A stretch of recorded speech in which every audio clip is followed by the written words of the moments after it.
Бен Кингсли, Пол Меркуриу,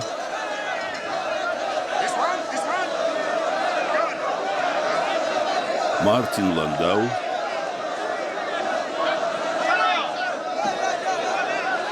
Иосиф Прекрасный, наместник фараона.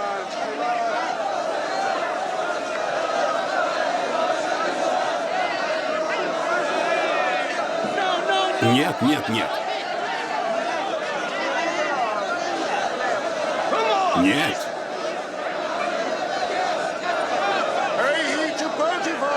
Поклонитесь Потифару, царедворцу фараонову. Тихо. Рынок рабов Авариса, города египетского, дома фараона, повелителя и бога своего народа. Приветствует царедворца и начальника стражи, достопочтимого Потифара.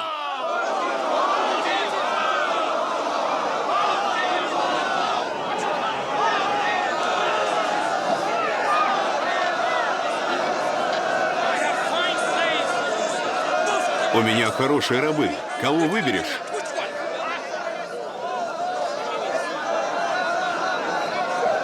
Одного из этих? Нет. Нет? Посмотри на этого. На того в углу?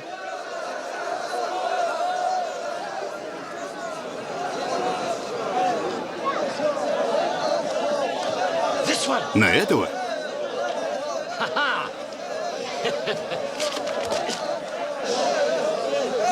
Этот господин.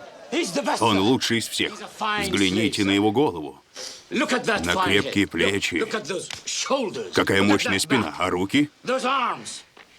Отличный товар. Зубы. Молодой. Он здоров, наверное, ни дня в жизни не работал. Его можно обучить, господин. Он покорный, послушный. Будет делать все, что прикажет. И место свое знает. Рот раскрывает только, когда молится. Это правда, мальчик? Отвечай господину. И кому же ты возносишь молитвы? Каким богам? Только одному, господин. Всего один бог. Видно, ты совсем нищий.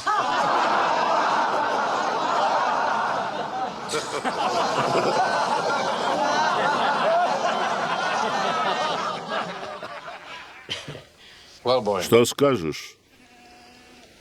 Мой Бог дает мне все, в чем я нуждаюсь. Не слишком ласков он с тобой.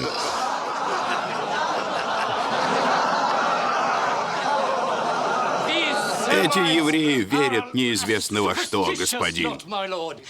Эти кто? Евреи. Евреи? Евреи. Зато когда они молятся, они отличные работники. Говоришь, отличные работники? Да. Не знаю, не знаю. Что скажешь, распорядитель? Я выбью из него святость, господин. Это мне известно. Когда я его проучу, ему понадобится 1000 богов. Он молод. Такой раб прослужит еще 10 лет.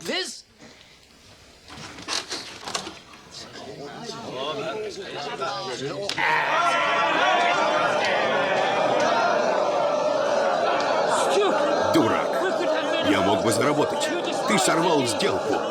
Отойдите, отойдите. Дурак. О, господин. Взгляните на него поближе. Посмотрите на него.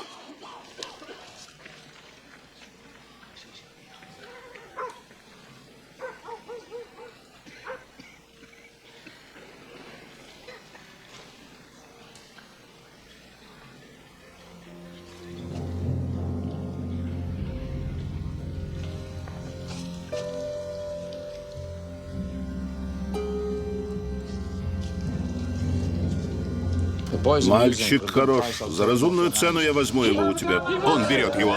Ты слышал? Он тебя покупает.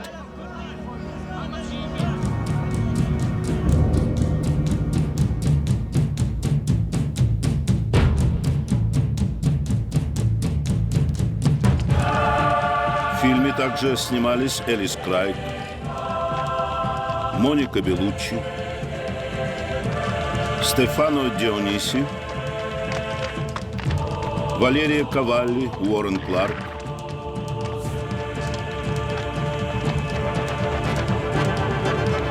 Доминик Санда и Лесли Энн Уоррен.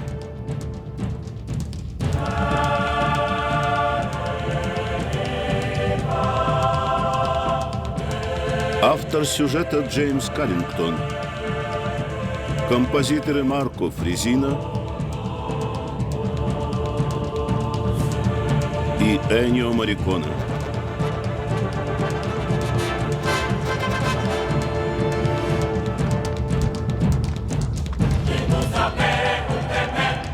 Оператор Рафаэль Мертес.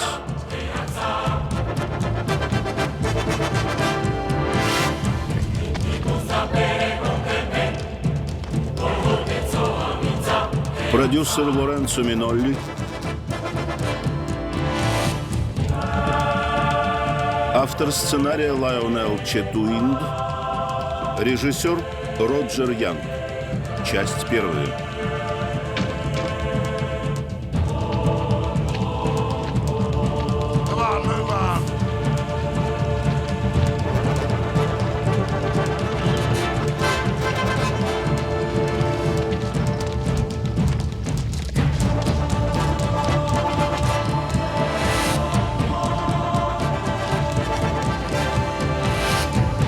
А ну, отвернись.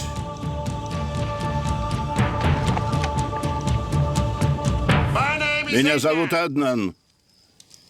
Вы спите здесь. Моетесь каждый день. Госпожа любит, когда рабы чистые и молчат. Она спит по 16 часов в день. Запомните это. Каждый день перед работой мы воздаем хвалу Амону, Отцу всех богов. С этого и начнете свою жизнь здесь. Хвала всемогущему Амону! Хвала всемогущему Амону! Хвала всемогущему Амону! Хвала всемогущему Амону! А я думал, ты послушный. Что, наши боги для тебя не хороши? Нет, господин, не в этом дело. Так в чем? Я всегда молился только Богу моих отцов. Ну так в Египте его нет. Тебе не помешает благосклонность Амона. Мне нужны работники, а не святые. Придется поучить тебя уважению к нашим богам.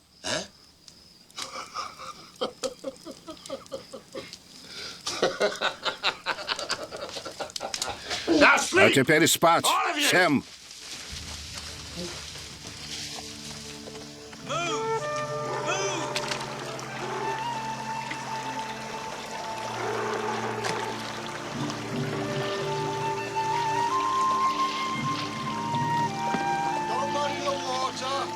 Нечего прохлаждаться, иди за мной. Тащите еще воды.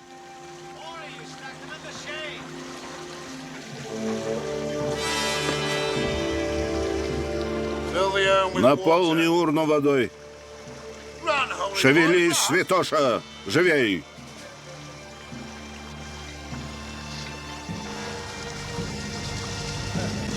Я сказал, бегом.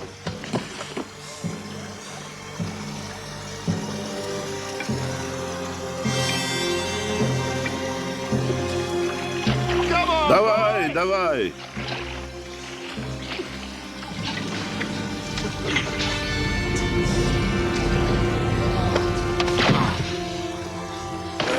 И где же твой бог? Не слишком-то он могущественный. Ты готов славить Амона? Не готов?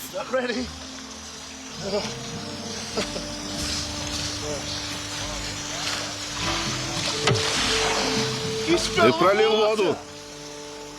Так набери заново, живо.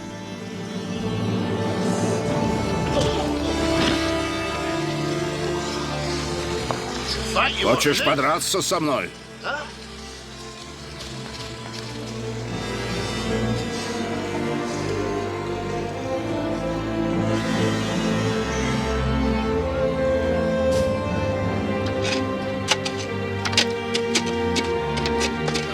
Живей, налегайте!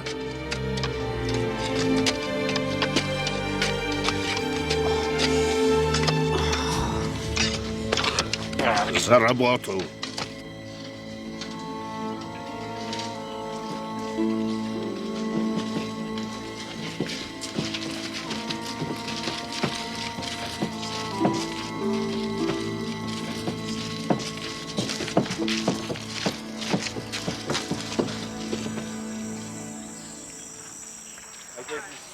Я дал вам четкие инструкции. Все это пространство должно быть очищено.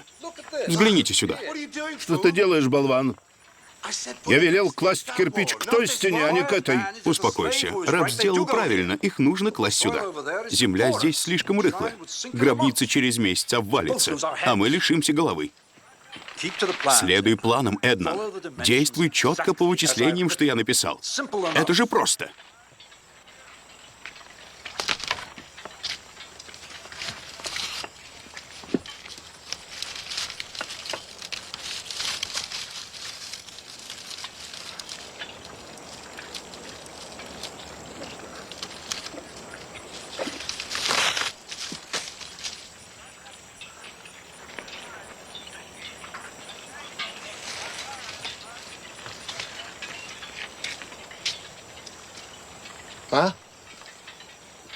Что от них толку? Я не умею читать, идиот.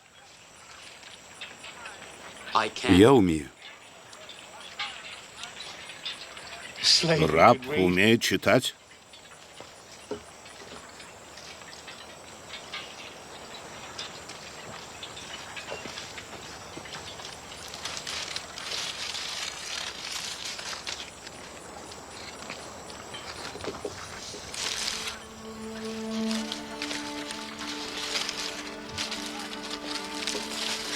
Здесь написано начать отсюда. Тот раб. Кто он? Иосиф, еврей, госпожа. Он разбирает чертежи? Да, госпожа. Откуда у него синяки? Ну, Такова жизнь раба, госпожа. Он ничем не отличается от прочих. А должен бы. Хороший распорядитель понял бы, что он особенный.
Моя жена довольна тобой, архитектор.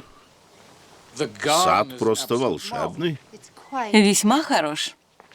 Благодарю, госпожа. Рад служить вам. Ты на славу потрудился и заслужил щедрый подарок. Чего желаешь? Не сочтите за дерзость. Я хотел бы купить вашего раба. Того, что разбирает чертежи. Еврея. Путифар, ты, кажется, говорил, что благоволишь к нему? Да. Да, и архитектор прав, мы не используем его таланты. Он из благородных. Грубая работа его погубит. Приведите еврея. Евреи сюда. Говорят, я не зря купил тебя. Я рад, господин, что Бог был милостив к нам обоим. Что? Помните, господин, он все время твердит о своем Боге. На твоем месте я был бы осторожнее. Поклоняйся кому хочешь в Ханаане, а в Египте лишь фараона, сына Ра, считают Богом. Или ты глумишься? Нет, господин. Хорошо. Я служу тебе смиренно и честно, но не могу отречься от Господа. Раб настаивает на своем. Как тебе это нравится, жена? Невежд, готовых во всем нам подчиниться, полно. Если мы хотим, чтобы наши владения процветали, раб, умеющий читать и разбирать чертежи, ценное приобретение.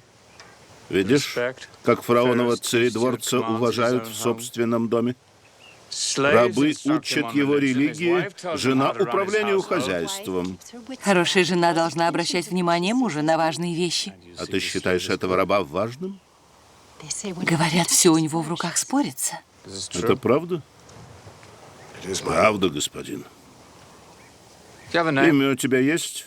Меня зовут Иосиф, господин. Иосиф, сын Иакова. Что ж, Иосиф, сын Иакова, если я освобожу тебя от черной работы, сможешь привести в порядок мое хозяйство? Если освободите от работы в поле, я все смогу, господин. Что ж, так тому и быть. Посмотрим, как все спорится в руках у тебя или у твоего Бога. А ты назови другую цену.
Мы уже запасли больше прошлогоднего урожая, а в поле еще немало осталось. Иосиф, как тебе это удается? Эднан, я не творю зерно для урожая. Не знаю. Потифар думает, что творишь. Иначе почему бы он дал тебе богатую одежду? Одежда ничего не значит. Я по-прежнему раб.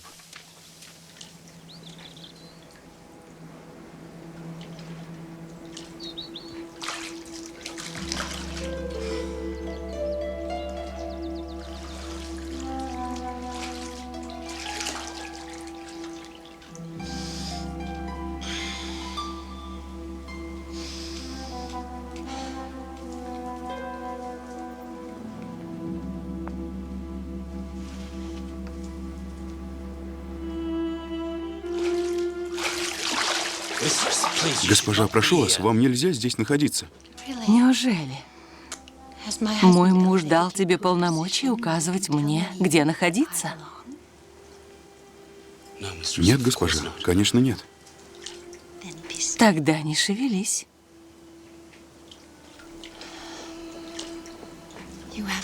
Ты испачкался. Здесь, на плече. Дай я смою. Сама. Ну же.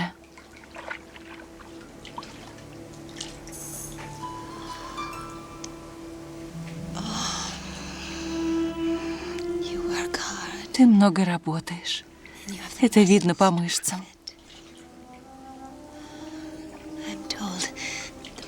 Говорят, ячмень в этом году уродился лучше, чем в прошлом. Да, госпожа. Иосиф прекрасный. Муж думает, тебе помогает твой Бог. Считает, что ты приносишь ему удачу. Он считает тебя своим талисманом. Господь не оставляет меня.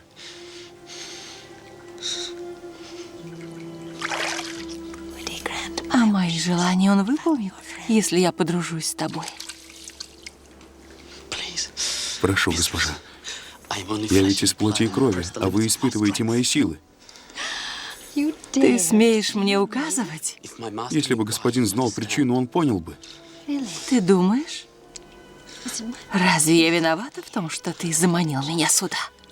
Он знает меня, он не поверит. Мое слово против слова раба.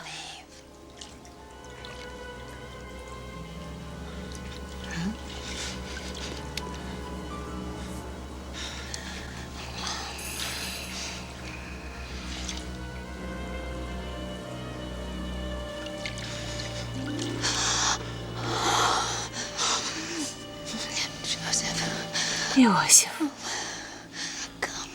идем. Ляг со мной. Невозможно. Потифар доверил мне все имущество. Единственное, что мне запретно, это вы. Как я могу предать доверие вашего мужа и согрешить перед Богом?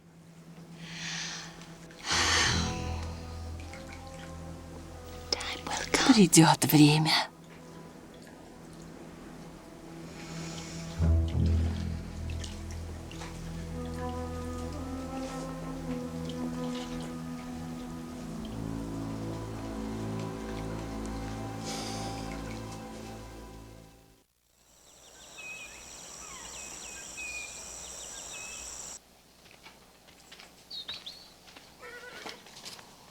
Иосиф,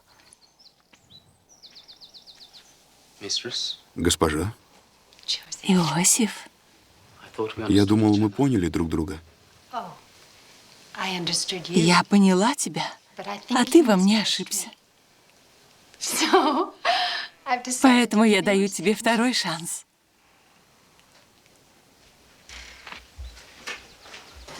Стой!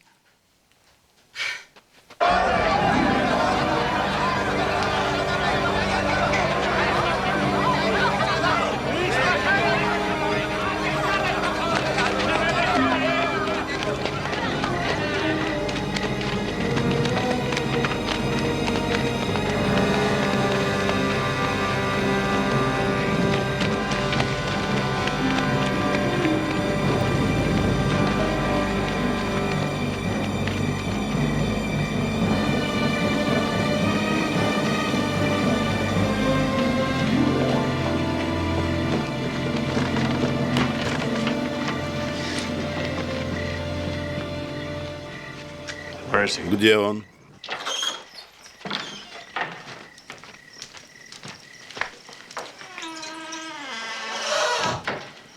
То, что мне сказала служанка моей жены, правда? А вы хотите, чтобы я назвал вашу жену лгуньей, господин?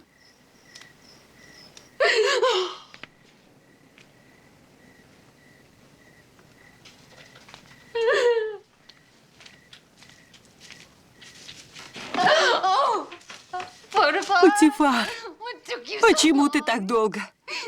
Разве служанка не сказала, в каком я горе? Да, конечно, сказала любовь моя. Но, как тебе известно, слуги фараона не властны над своим временем.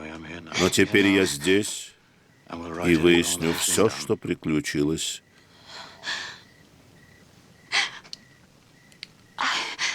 Я была одна. А он вошел сюда. Вошел в мои покои. По какому праву? Это я у него и спросила. А он рассмеялся мне в лицо. Сказал, ты поставил его над всем домом. И если я не подчинюсь, то пожалею.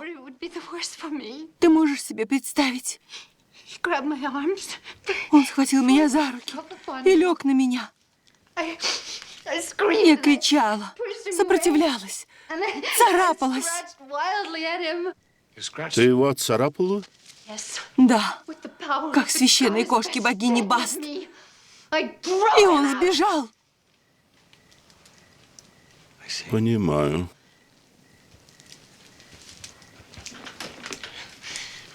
Я требую законного наказания, муж. Законного. Его должны казнить. Идите, оставьте меня с ним. Идем.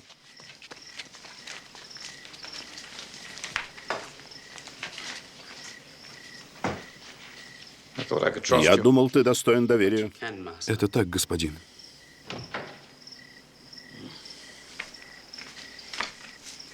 Если кто войдет, держи руки за спиной. Спасибо, господин. А теперь объяснись. Как, господин? Она обвиняет тебя в худшем из преступлений и требует в отмщении законного наказания, то есть смерти. Человек, повинный в нем, другого не заслуживает. Так ты не виновен? Конечно, нет. Но кто поверит рабу против слова хозяйки? Я заслужил от тебя большего. Я относился к тебе не как к рабу, а как к сыну. Доверил тебе все хозяйство. Поставил тебя над всем моим домом вместо себя. Но земли твои процветали под моим руководством. Поэтому я не жажду твоей смерти. Тебе нечего сказать в свою защиту? Только если позволишь говорить открыто. Как будто я свободный человек. Да будет так. Но только в этот раз никто не должен знать, что я тебе это позволил. Ты знаешь, что мне можно доверять. Я бы никогда тебя не предал. Ты сделал мне столько добра. А насилие над моей женой, по-твоему, предательство? Конечно. И повторяю, я никогда бы тебя не предал.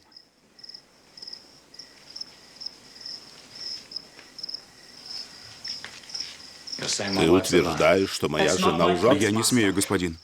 Но что бы с ней ни случилось, не я тому виной. Я не мог бы так поступить. Нет, не мог бы. Это на тебя не похоже, ты не таков. О, небесные боги! Почему это? Теперь, когда дом мой так укрепился, почему я должен тебе верить? Когда кровь горяча, мужчина не думает о последствиях. Я видел зло, происходящее от насилия. Оно мне отвратительно. И страшный грех в глазах Господа.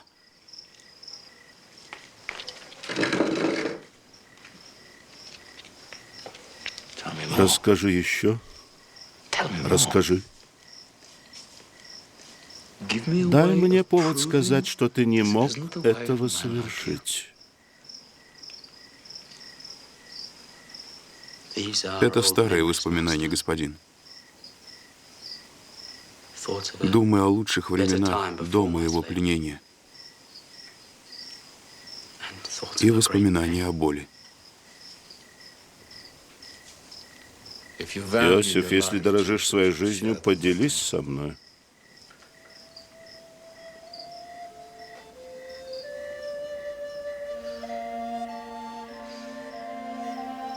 Я был совсем ребенком. Радовался жизни и не знал забот.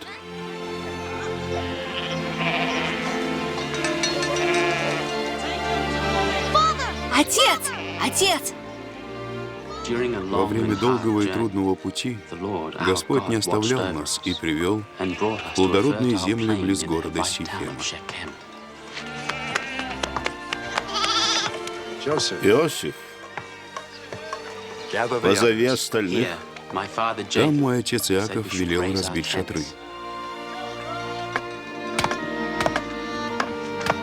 Скорее! Отец велит вам прийти. С нами были 10 моих братьев. Рувим, Симеон, Левий, Иуда, Дан, Нефалим, Гад, Асир, Иссахар, Завулон. Пора, пора, пора! И жены моего отца, Лия, родившая ему первых сыновей, и Рахиль, моя мать, которую отец любил больше прочих, служанки Зелфа и Вала, и моя сестра Дина.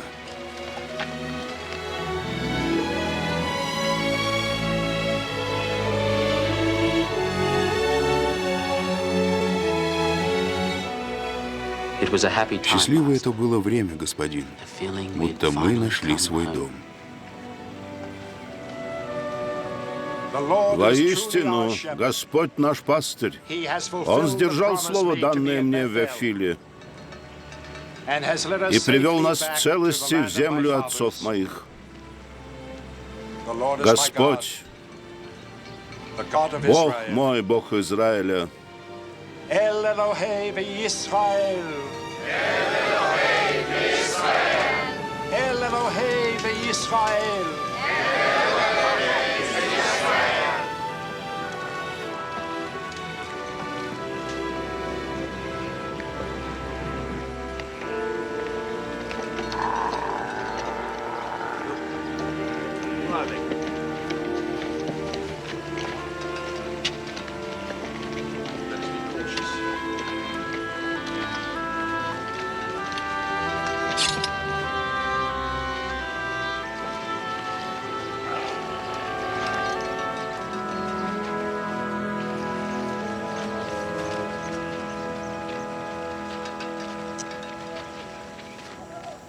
Я Эмор, царь Сихема. Что за этими стенами? Это Бера, мой советник. А это мой сын, названный Сихемом, дабы все знали, что он будущее нашего города. я Иаков, также называемый Израилем, а это мой народ. Мы пришли с миром в поисках земли, обещанной нам Господом. Понимаю. И какой это из богов? У нас он единственный. Всего один? Немного же у вашего народа праздников. Господь щедр к нам. Воистину так. Воистину так. Это ему вы приносили жертву? Но где же идол? Я хочу взглянуть на единственного Бога, который так о вас заботится. У нас нет идолов и кумиров, но мы знаем, что Он всегда с нами. Мы не желаем вам зла. Но если вы пришли с миром, располагайтесь у стен нашего города, в том доме, что дал вам ваш Бог. Да, мы пришли с миром и готовы сполна заплатить за землю и источники. Назови цену. 10 доля урожая и скота, и треть приплода у скота в течение 5 лет.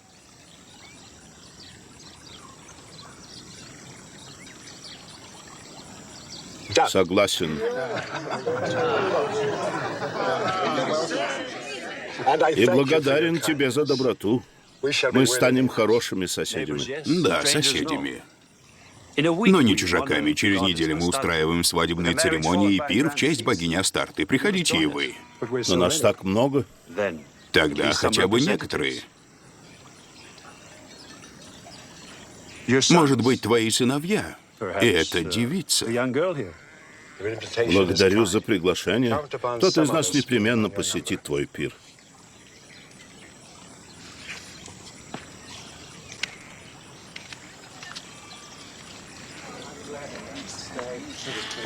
Мне это не нравится. Они сытые горожане. Лучше держаться от них подальше, иначе жди беды. Все воюешь, Симеон. Неужели битва для тебя единственный путь? Самый надежный. Нет, единственный путь — это путь Господа. Как Он привел нас сюда, так и поведет далее.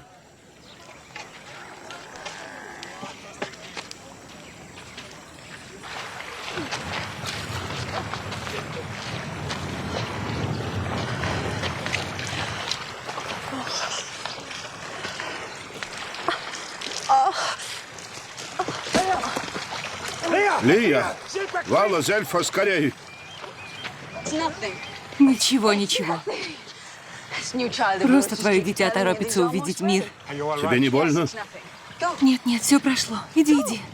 Идите, все хорошо.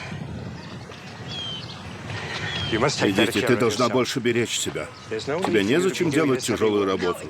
Нет, лучше мне работать с остальными.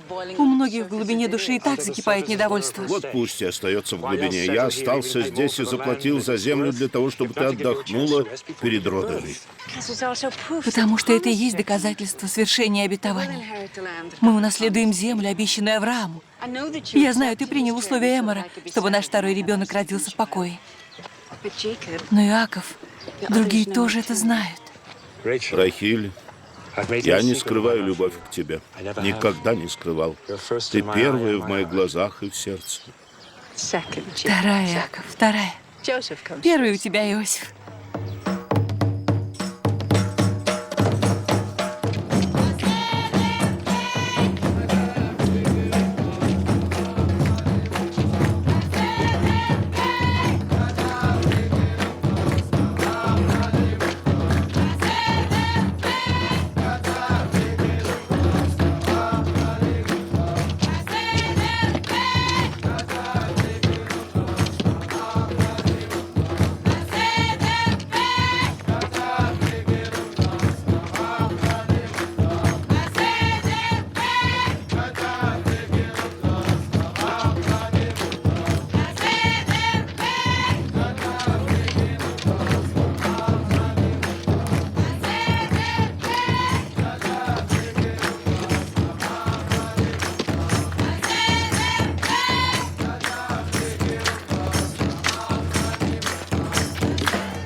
Погоди, красавица. Ты ведь дочь Иакова? Да. Давай-ка присядем.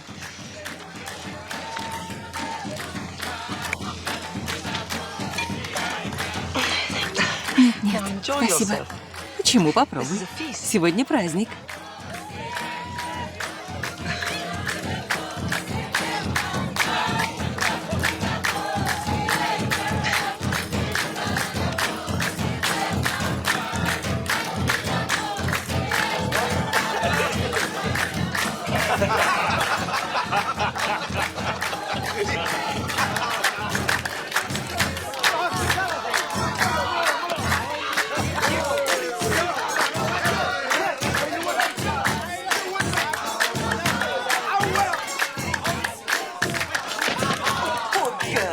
Бедняжка. Тебе нехорошо, детка? Ничего, я за ней присмотрю.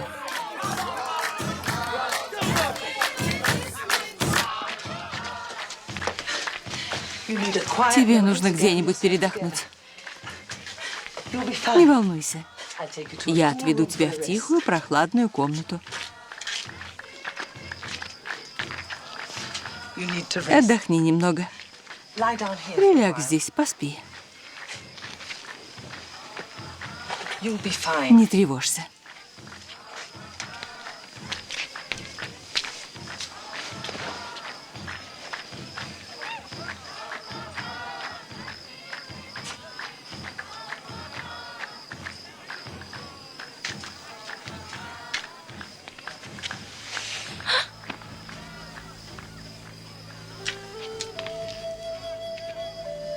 Не бойся, это я.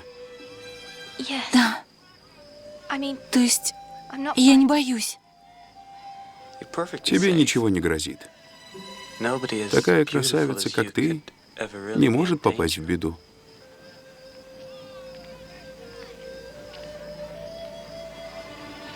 Ты из женщин, которые получают все, что захотят.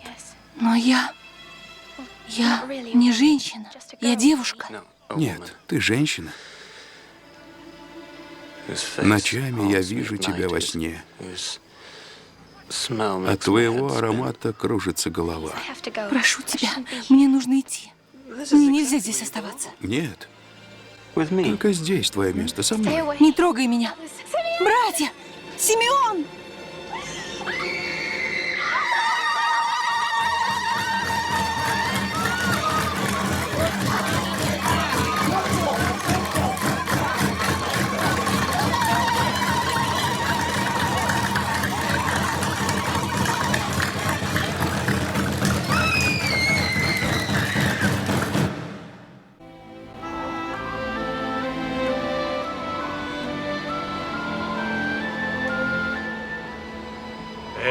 Тому, что сотворил мой сын с твоей дочерью, нет оправдания.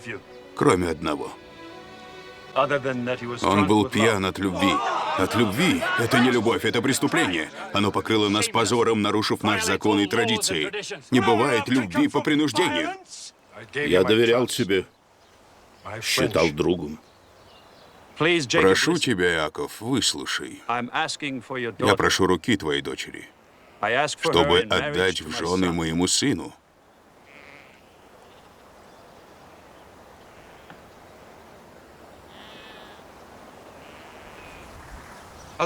Я сделаю все, что вы прикажете. Но умоляю, позвольте мне жениться на Дине. Мы можем составить один народ. Мы будем брать ваших дочерей в жены, а вы наших. Мы породнимся между собой. Я ценю то, что ты стремишься загладить причиненное нам зло и ищешь мира. Но наша традиция требует, чтобы мы вступали в брак только с женщинами нашей веры. Ваш Бог — добрый Бог.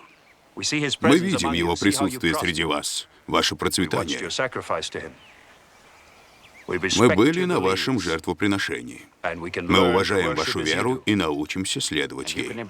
И пройдете все наши обряды?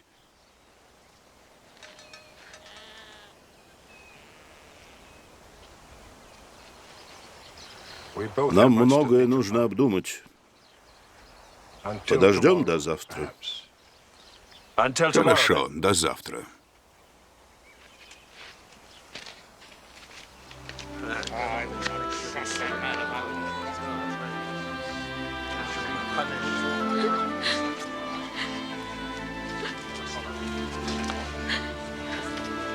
Держись, девочка.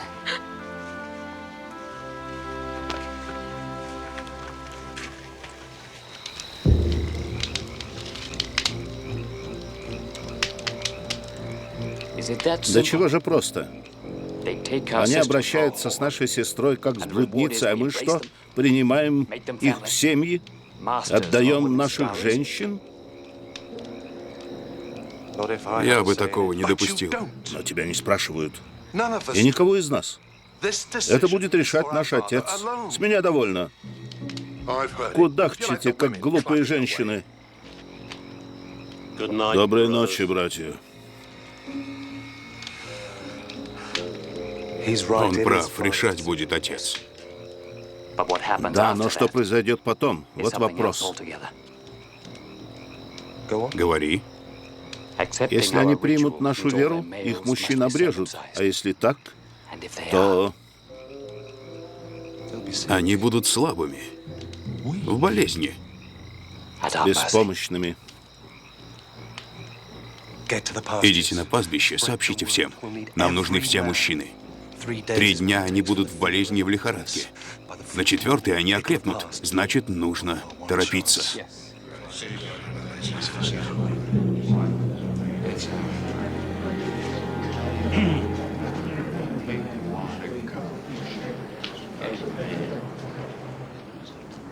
Итак, Израиль, ты все обдумал? Да. И вижу большую большую мудрость в твоем предложении. Но понимаете ли вы, что от вас потребуется для объединения? Нелегко взрослым мужчинам пройти обрезание, Иаков. Но совершенно необходимо. Это знак на плоти нашей, символ завета с Господом, доказательство принятия Его заповедей. Только так мы можем соединиться в браке.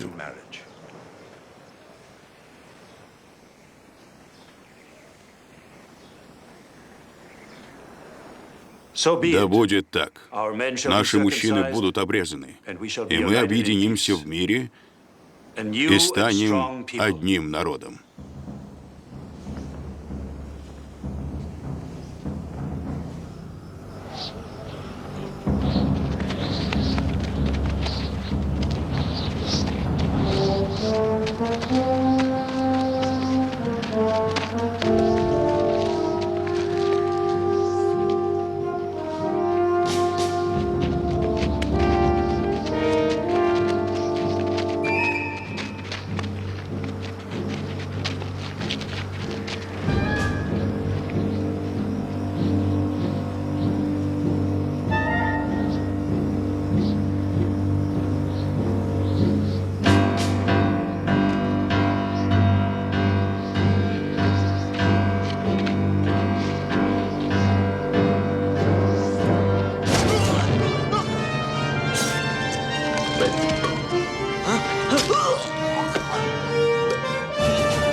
Левий! Нет!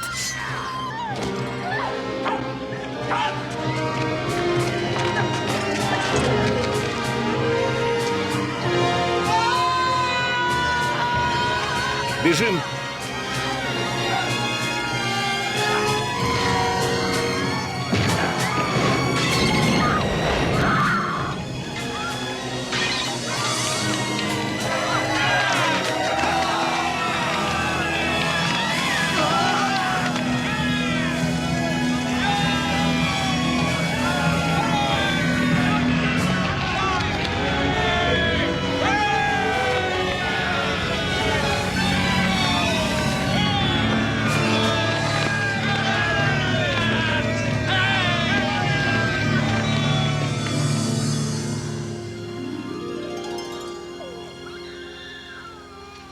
Безумцы! Дикари! Как вы могли замыслить такое? Жестокие, безжалостные. Это, по-вашему, правильное решение? Вы навлекли на нас беду. Мы должны были защитить Дину. С ней обошлись как с блудницей. Она должна была стать невестой. Вы нарушили мир и использовали наши традиции для мести. Теперь соседние царства объединятся против нас. А мы так малочисленны.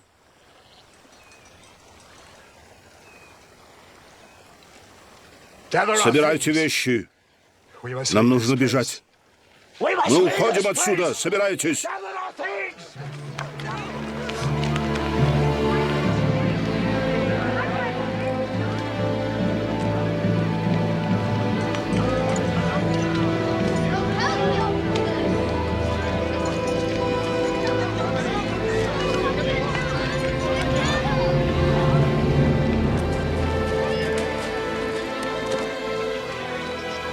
И нам пришлось покинуть землю, где нас ожидало благополучие. Мы отправились в Вифиль, где отец когда-то воздвиг памятник во имя Господа. И тогда Бог говорил ему, как объяснил отец, Господь сказал: «Плодись и умножайся. Народ и множество народов будет от тебя. Цари произойдут от чресл твоих. Землю, которую я дал Аврааму и Исааку, я дам тебе, и потомству твоему по тебе дам землю сию».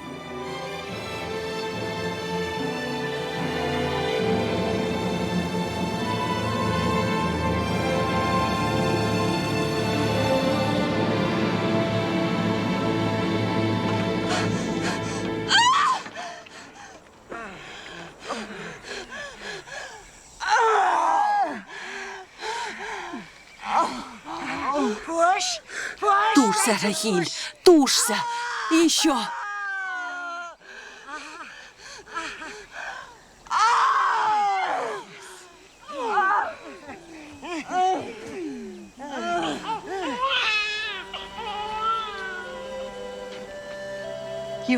У тебя родился сын.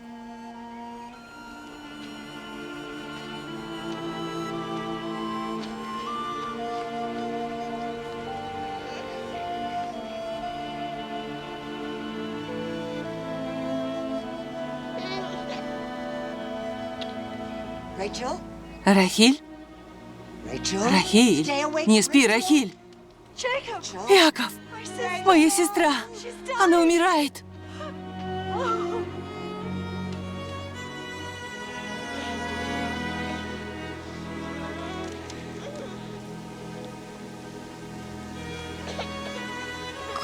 Назови его Бенони. Дитя боли. Нет, не Бенони. Вениамин. Дитя радости.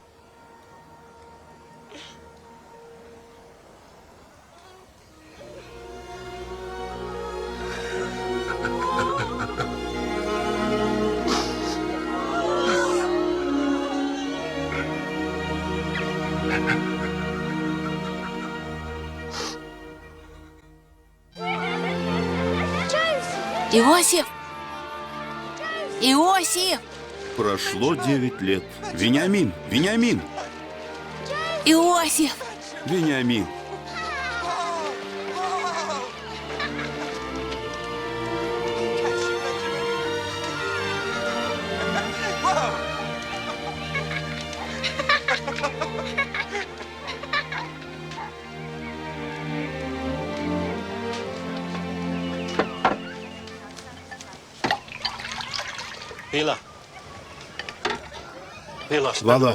Вала, пойдем со мной. Я занята, Рувим. Я хочу поговорить с тобой, это важно. Может, завтра? Ты знаешь, что сегодня последняя ночь. Когда Яков вернется, я уйду со стадом. Я знаю. У нас не будет другого времени поговорить наедине. Понимаешь? Нет, Рувим, нельзя. Я принадлежу твоему отцу. До поры, Вала. Я старший сын. Все его наложницы рано или поздно перейдут ко мне.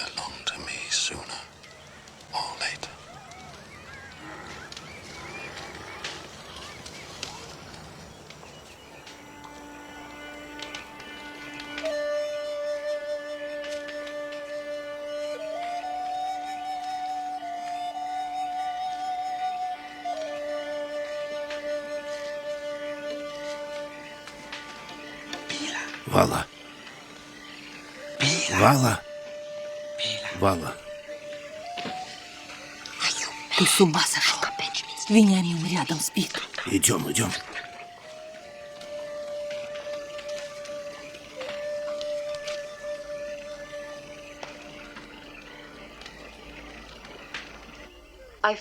Я решила, ты должен знать. Я отошлю их обоих. Иди. Как он мог такое сделать? Как смел так поступить?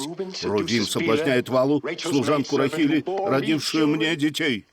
Вала заменила Вениамину мать. Твои сыновья приносят мне лишь горе. Из-за них мы бежали из Сихема, как воры. Из-за них скитались, и этим погубили Рахиль. А теперь это, да? Я знаю, он поступил дурно, но если с ним поговорить... Хватит разговоров. Так продолжаться не может. Руви мой первенец, твой наследник. Ни слова больше.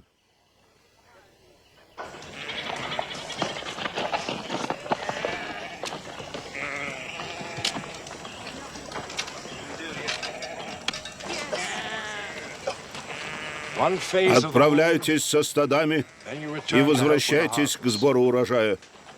Будьте осторожны и внимательны. Пока пасете скот, Иосиф у вас за старшего. Слушайтесь его слова, как моего. Иосиф, ты шутишь, отец? Я старший. Ты не почитаешь меня как должно. Ты и Вала опозорили меня перед народом. Симеон и Левий нарушили мое слово в Сихеме. Если сыновья не почитают меня, я не могу уважать их.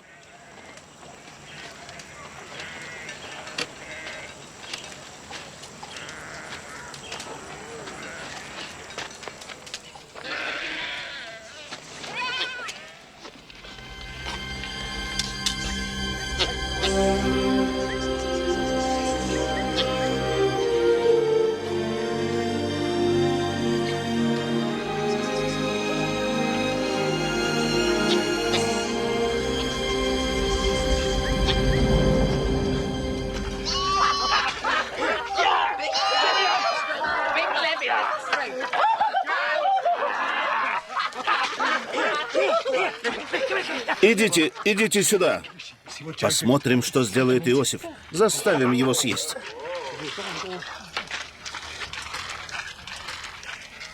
У нас мясо на ужин, братец. Мясо? Откуда? Баранина. Выбери сам любую овцу из стада. Я? Нет. Давай. Отец настрого это запретил. А его здесь нет. Ему не приходится работать, питаясь одними сушеными фруктами. Не убудет с него от одной овцы. А что скажет на это отец?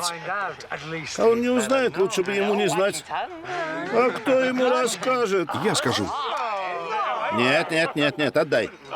Бедный ягненок отбился от стада и заблудился в горах. Ты понял, братец? Какая разница? У него овец больше, чем у любого в Хевроне. Не трогайте овец, слышите? Замолчи и не лезь.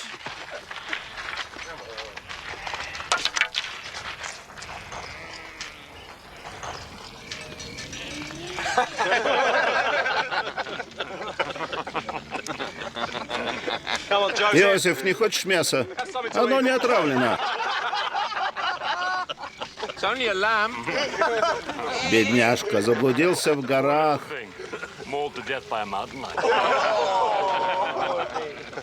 Ешь. Я не голоден. Посмотри на руно. Дураку ясно, что его разорвали дикие звери.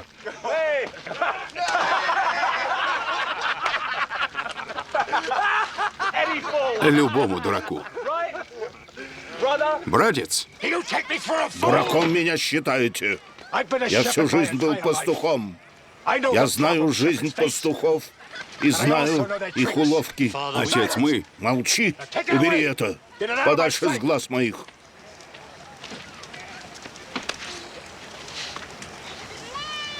Теперь ясно, чего можно ждать от Иосифа.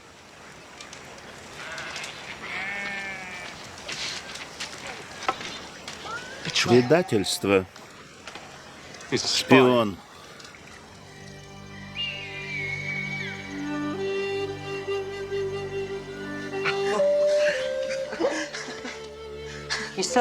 Он выглядит как настоящий принц. Высокий, стройный. Яков, да чего же хороша эта одежда? Видела бы его мать. Удивительно. Я не заслужил такой одежды. У его братьев нет ничего похожего. Ни один из них не заслужил. А он достоин. Он доказал свою преданность и ответственность. Он заслужил эту одежду и достоин наследовать мне. А теперь оставьте нас одних. Уходите все.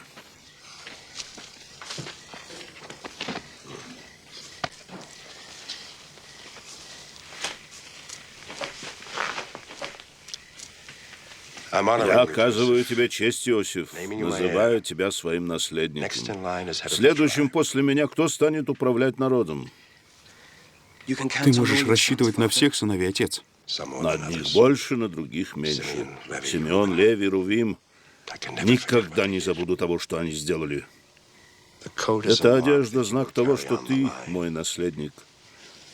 Когда надеваешь ее, помни, это наряд моего благоволения. А теперь иди поспи. У нас еще много работы. Завтра начинается сбор урожая.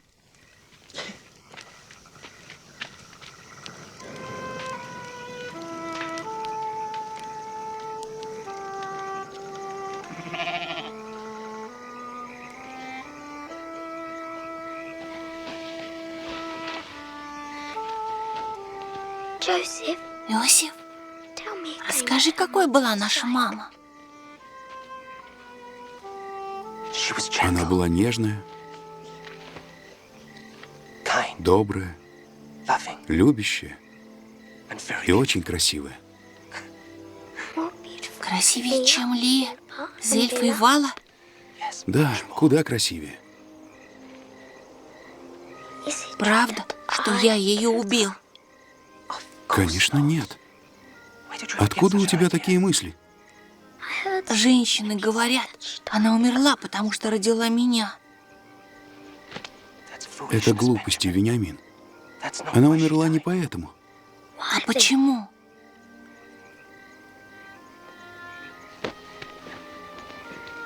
Я не знаю, Вениамин.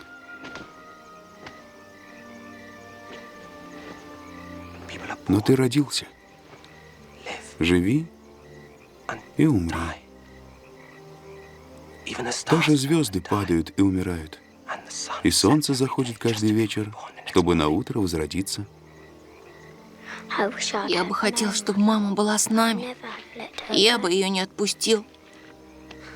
Это не так просто, братик. А теперь тихо. Спи. А ты будешь спать в новой одежде? Да. Мне она так нравится.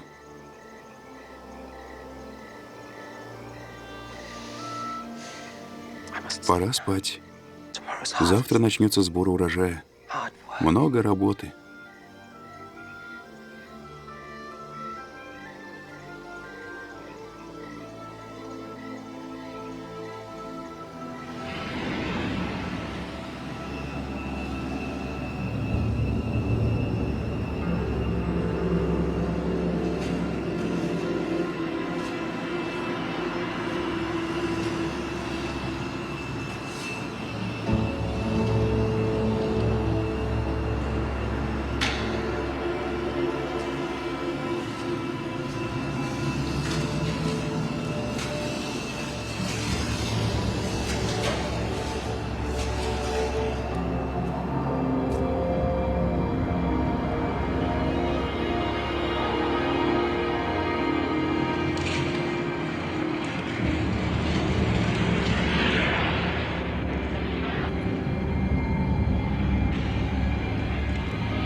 Мне приснилось, что мы вяжем снопы посреди поля и ставим их рядом. А мой сноп встал в стороне. Что ж ты остановился? Что дальше? А потом ваши снопы стали кругом и поклонились моему снопу. Слышите, что он говорит? Мальчишка совсем помешался на обещаниях отца. Решил уже, что он хозяин над нами. Я тоже видел сон, и в нем один глупый мальчишка, вместо того, чтобы работать, рассказывал дурацкие истории. Нет, шутить не время. Он мне надоел. Нужно решить, что с ним делать. Сегодня, как закончим работу.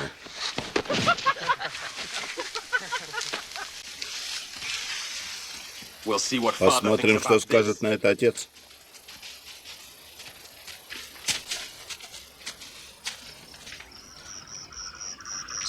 Мы все стали вязать снопы посреди поля и ставить их рядом с собой. И только мы это сделали, их снопы поклонились моему. Ты слышал, отец? Ему снится, что он над нами царствует. Это нужно прекратить. Это самая большая глупость, которую я когда-либо слышал. Как запретить человеку видеть сны? В них есть смысл. Если Господь хочет, чтобы мы его узнали, Он объясняет их. А до того нам остается только ждать. Иосиф, ты говорил, что видел еще сон. Да, отец. Расскажи. Лучше не надо, отец. Если твой сон от Господа, ты должен рассказать. Мне приснилось, что солнце, луна и звезды поклоняются мне. Не знаю, что это значит. Наверное, я — это солнце. Нет, нет, что ты? Твоя мама — луна, а звезды — твои 11 братьев, и все мы поклоняемся тебе. Теперь, когда мы наслушались этой чепухи, давайте вернемся к серьезным вещам, к тому, как все исправить. Не сомневаюсь, тебе этого хочется. Но сны Иосифа не меняют того, что случилось в Сихеме. И того, что произошло на пастбище. Сны не изменят моих решений.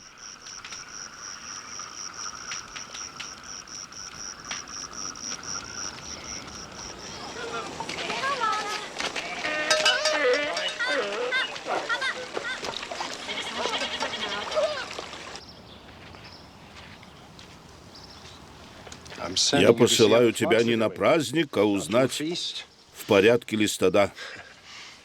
Сын, ты растешь, взрослеешь, учишься управлять, и твои братья все чаще видят в тебе угрозу собственному положению. Я хочу, чтобы ты помирился с ними. Я очень этого хочу. Да, отец, я тоже этого хочу. Но иногда их злость просто... Учти это. Постарайся не задевать их. Иосиф, они не такие, как ты. Они выросли вместе, как выводок львят. Вы с Вениамином дети моей старости. Вам досталось больше внимания, а твои братья считают, что их обделили любовью. Мы оба должны помочь им понять. Тебе ясно? Да, отец. Хорошо. Тогда ступай с миром и доброй тебе дороги. Ты нагонишь их дня через 2 пути.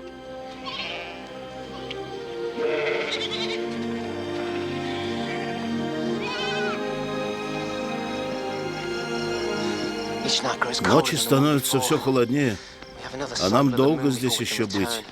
А я домой не тороплюсь. Что нас там ждет? Новый повелитель в своей разноцветной одежде? Эй, вы, снопы, поклонитесь разряженному младенцу. Давайте, кланяйтесь. Господин, пощади нас, помилуй. Дикий зверь растерзал ягненка. Пощади нас, повелитель, прошу тебя. Мы невиновны. О, великий Иосиф, умоляю, пощади нас. Знаете, братья, я не очень-то жажду его видеть. Здесь так хорошо. А он может и навестить нас. Думаю, нам нужно двигаться на запад. Лучше пастбищ, чем здесь, нам нигде не найти. Завтра пойдем на запад, в сторону города Дофана. Там трава будет лучше. И откуда ты знаешь, что там будет? Наверное, сон видел? Это у нас семейное. Единственное, что мне снится, это женщины. Но одно я знаю. Если мы пойдем дальше, никто не сможет нас найти. И никто не сможет за нами шпионить. Я согласен. Если кому захочется нас найти, только сны ему помогут.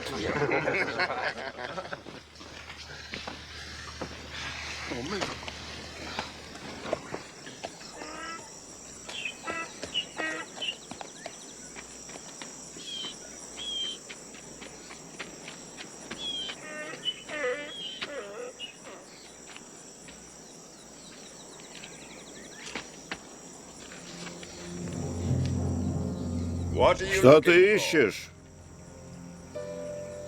Я ищу своих братьев. Они пасут стада где-то неподалеку. Они пошли вперед. Я слышал, они хотели направиться в Дофан. Спасибо.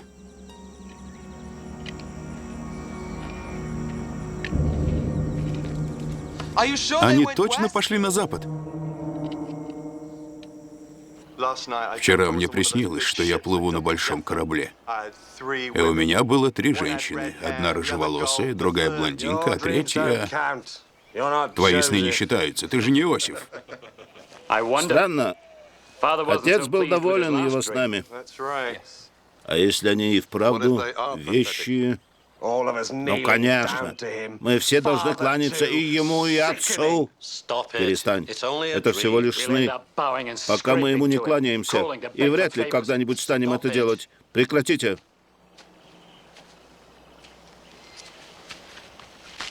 А вот и он. Братья, Смотрите. А вот и сновидец. в своей новой одежде. Я бы с удовольствием сорвал ее с него. Отец прислал вам еды.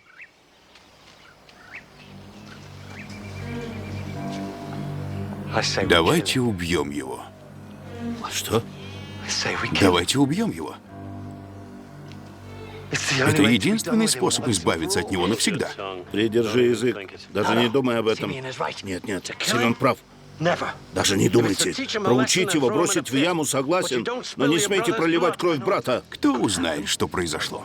Он отправился в дальний путь один. Может, на него напал лев или другой зверь? Погоди, мы это уже делали с ягненком. Отец сразу открыл обман, а вдруг... Вот поэтому и нужно продумать и сделать все так, чтобы он поверил. Да.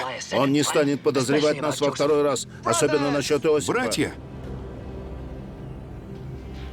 Но это наш последний шанс избавиться от него. Верно. И занять положенное нам место, когда старик умрет. Решено. Вы с ума сошли. Нельзя проливать кровь брата. Вы подумали о проклятии, которое ляжет на нас после этого? Прекратите, пока не поздно. О чем вы? Молчите. Что говорить с парнем, который приходит в поле в свадебном наряде? Опять пришел шпионить за нами. Отец хочет знать, как дела. И выбрал для этого меня. Он сказал мне, плевать, что он сказал, только расскажи, и это будет последнее, что ты сделаешь в жизни. Семен! Я сделаю, как велит отец. Семен, перестань! Отец мне так приказал, и твоя злость меня не остановит. Прочь от меня.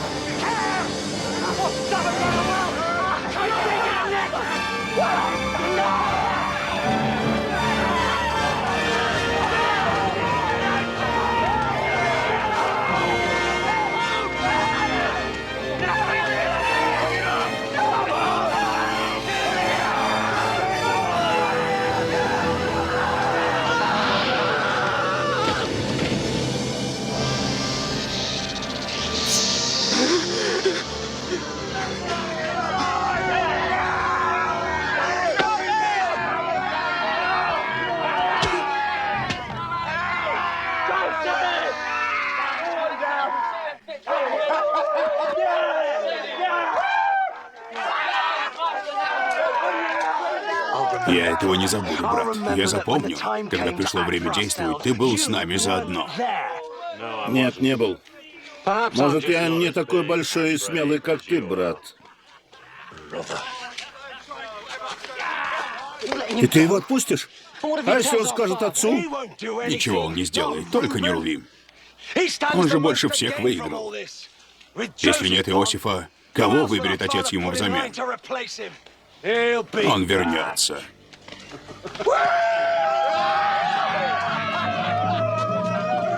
Я Иосиф, кланяйтесь мне.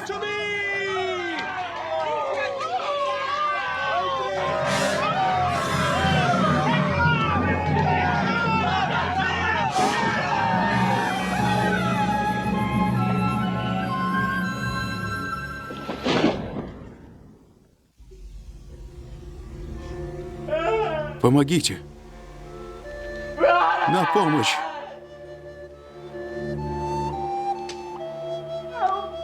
Помогите мне, братья. Помогите. Прошу вас, братья. Братья. Что вам пропасть? Сидите и горюете, как женщины. Что сделано, то сделано. Пора заняться своим делом. Он и есть наше дело. Был, брат, был. Обратного пути нет. А если вытащить его? Из колодца, куда мы с тобой его бросили, чтобы он рассказал об этом отцу? По крайней мере, он жив. Мы можем сказать отцу, что хотели его проучить. А отец слегка проучит нас. Ему принадлежат стада, шатры, еда, все. Мне это нелегко далось. Я не желаю остаться ни с чем в одну минуту. Нет, брат, придется с этим разделаться. Пока отец не знает наверняка, он нас не тронет. Братья! Помогите мне, братья! Братья! Братья! На здешних полях не осталось травы. Симеон, вам с Левием лучше отвести часть стада на новое пастбище, к Сихему. Чтобы ты достал мальчишку и обвинил во всем нас? Ни за что.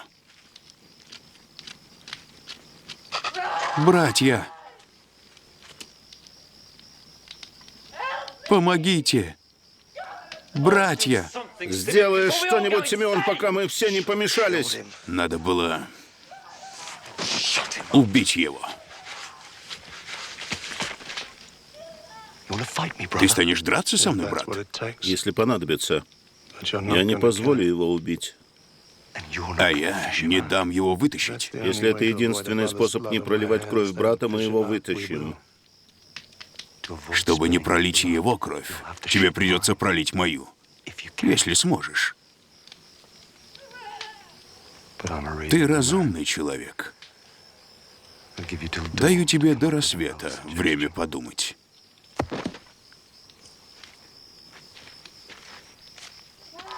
Помогите! Братья!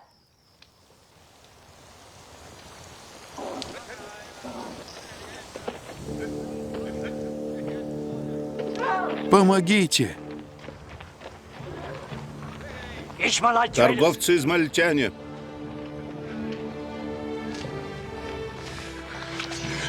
Мальчишку надо убить. Они услышат его крики. Нет, они нам помогут. Они? Как? Продадим его как раба. Они увезут его в Египет. Тогда на нас не будет его крови. А если он убежит, вернется и все расскажет отцу? Из египетского рабства нельзя убежать. А они нам заплатят. Деньги поделим и от него избавимся без крови.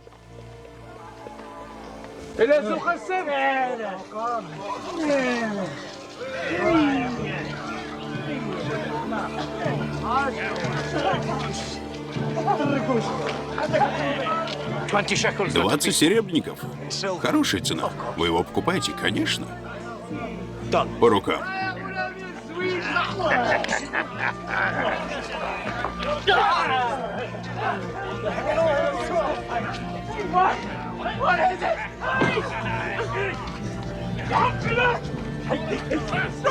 Братья, помогите, братья!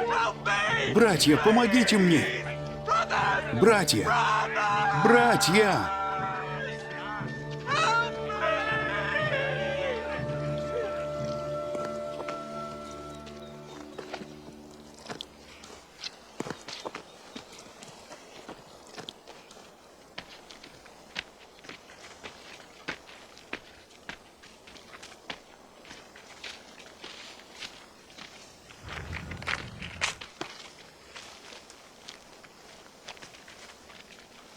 Пришел спасти его. Я не желаю убивать брата. It's too late for that. Ты опоздал.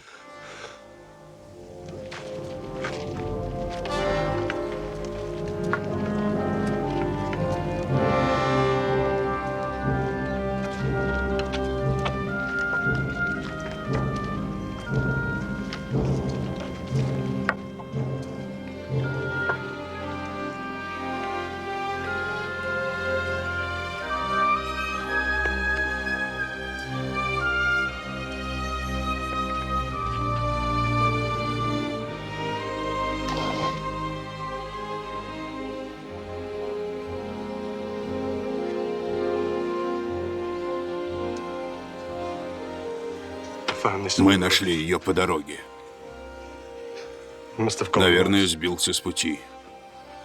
Может, хищный зверь. Нет. Нет. Нет. Нет. No!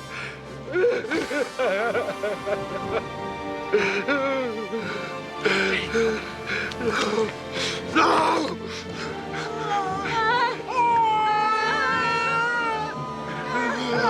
Что мне осталось, если Иосифа нет? Иосиф! Иосиф!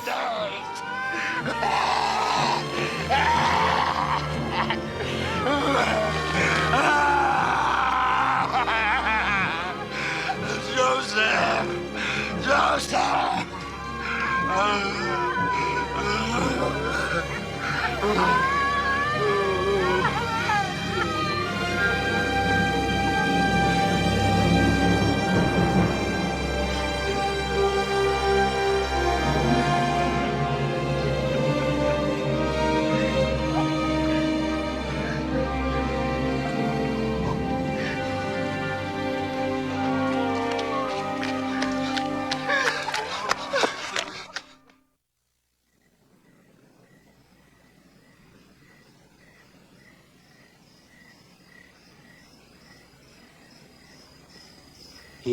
А теперь, господин, выслушай мою версию происшедшего. И да пребудет со мной Господь, Бог мой, ибо я говорю правду.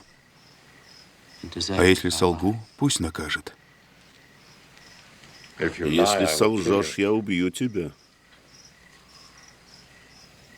Это случилось в последний день праздника урожая. Благодарение богам. Вечером я отправился в свою хижину, думая, что там пусто.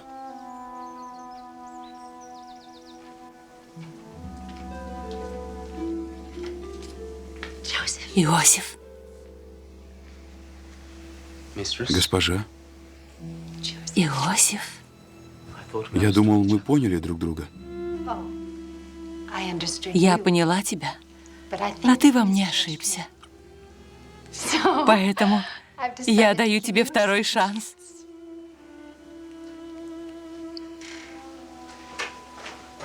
Стой! Иосиф, может быть, если мы поговорим, познакомимся поближе, ты отнесешься ко мне по-другому. Ты поймешь, как я одинока. Мой муж все время в делах. Одиночество — страшная вещь, Иосиф. Я знаю, вам не весело, но... Ты необычный человек. В тебе есть какая-то тайна. Где твой дом? Теперь мой дом — это хижина. Расскажи о своем отце. Он должно быть царь. Есть ли у него большие стада? И шатры? Да. И земли есть?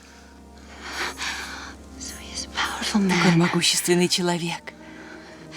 Он счастлив, имея такие богатства. Не думаю, что богатство приносит ему счастье. И что же тогда? Думаю, возможность увидеть меня снова. Я могла бы даровать тебе свободу. Да,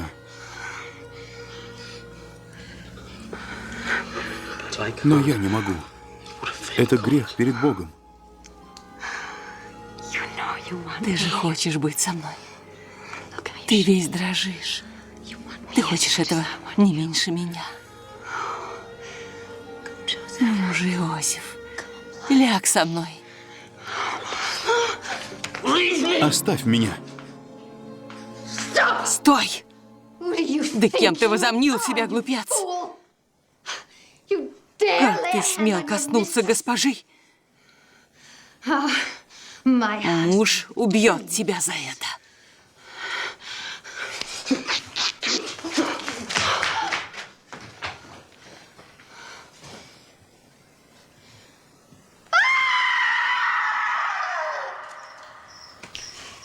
Это все? Клянусь перед Господом Богом моим.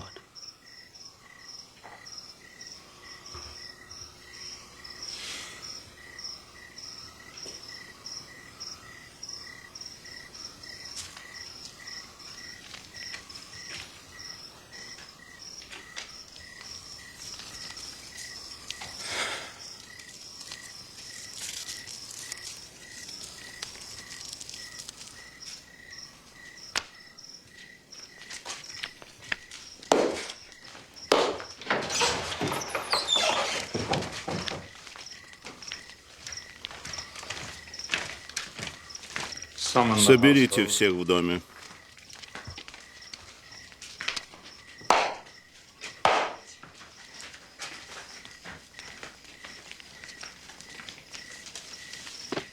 Хорошо. Пусть все услышат, как его приговорят к смерти.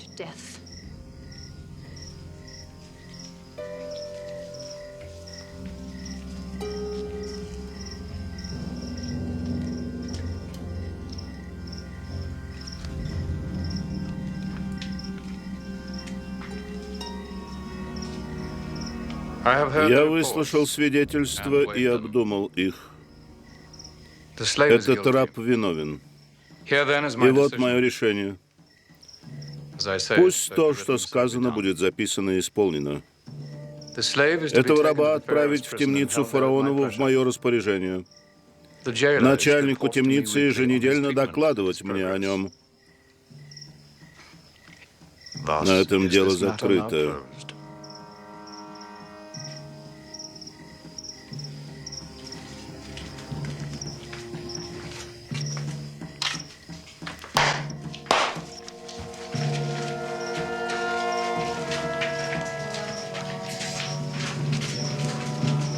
Увести.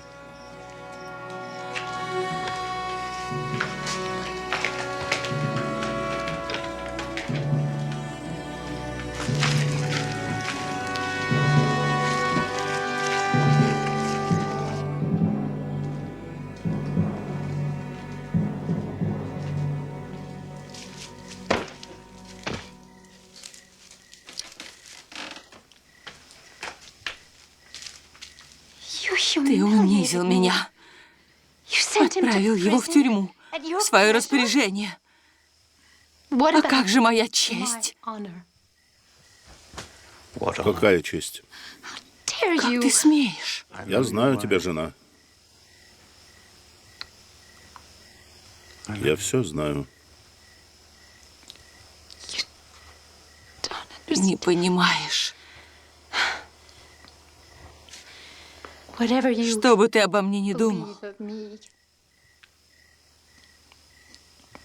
как ты мог сохранить ему жизнь? Как ты можешь так унижать меня? Одно унижение тянет за собой другое.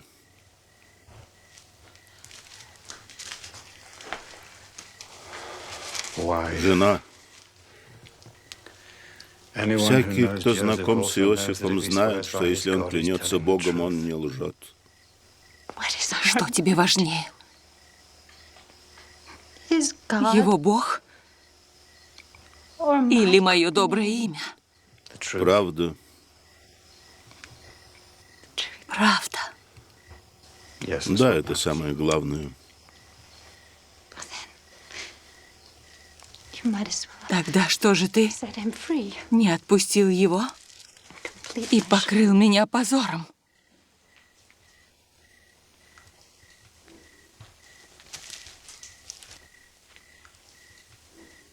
Где бы он ни был, что бы с ним ни случилось, он свободен.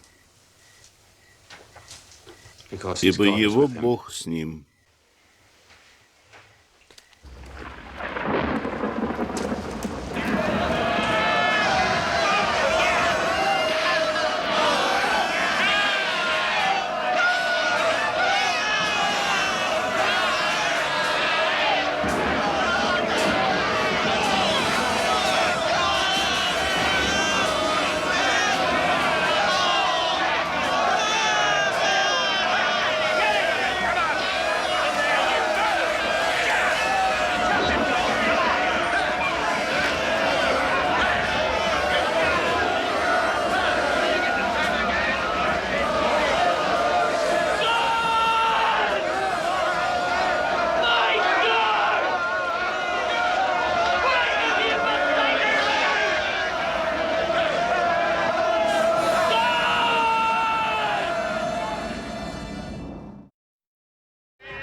Часть вторая.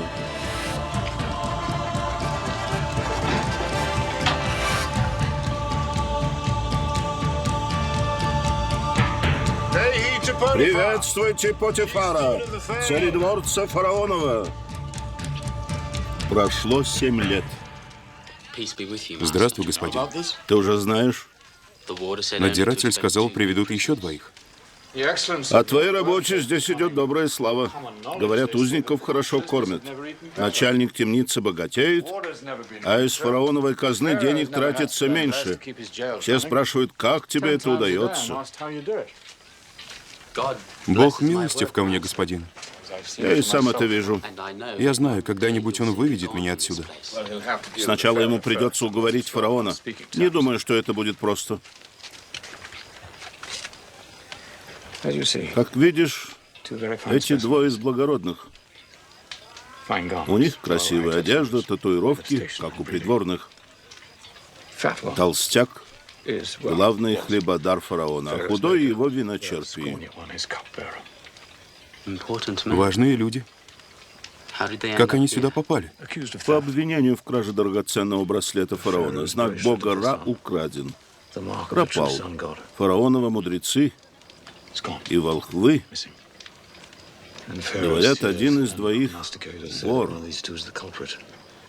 Тогда их дни сочтены? Возможно. Но кто знает, что может случиться. Если они выйдут отсюда и вернут должности при дворе, а ты им поможешь, тебе это сослужит хорошую службу. Понимаешь? Да, господин. Постарайся, Иосиф, заполучить мне союзника, когда придет время просить за тебя перед фараоном. Да поможет тебе твой Бог.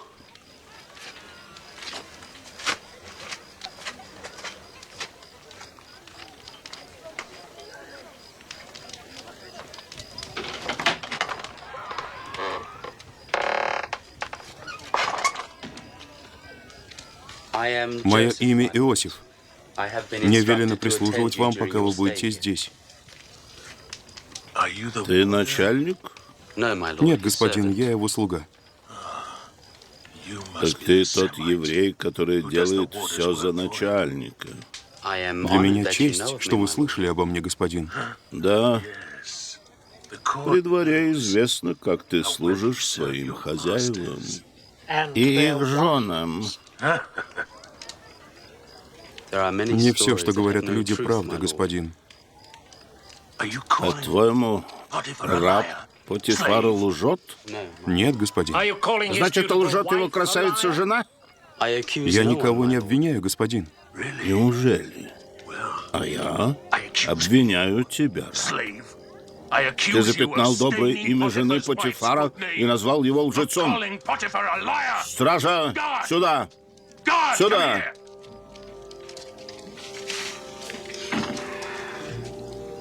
Высечь этого раба плетью. Одумайся, мой друг, мы в его темнице.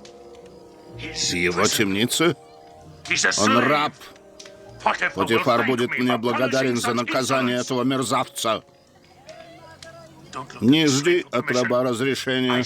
Я служу при дворе фараона, Бога на земле. Делай, что я велю.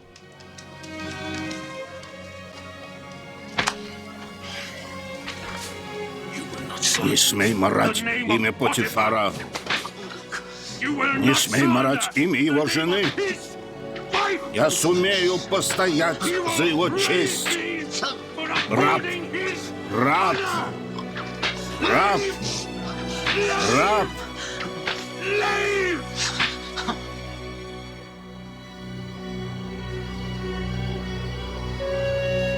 В земле ханаанской.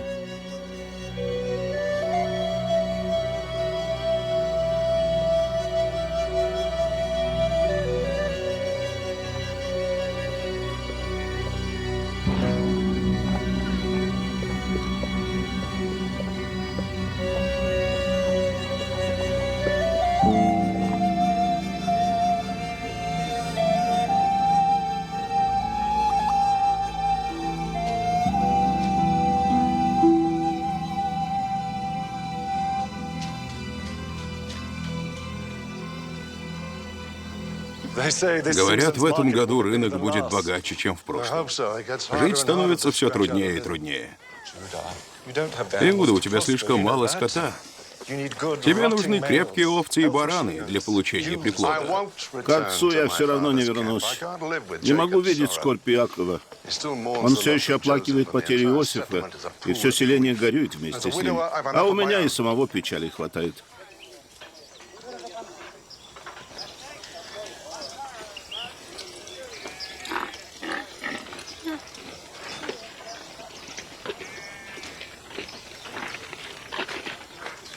Я напою твоего верблюда, господин.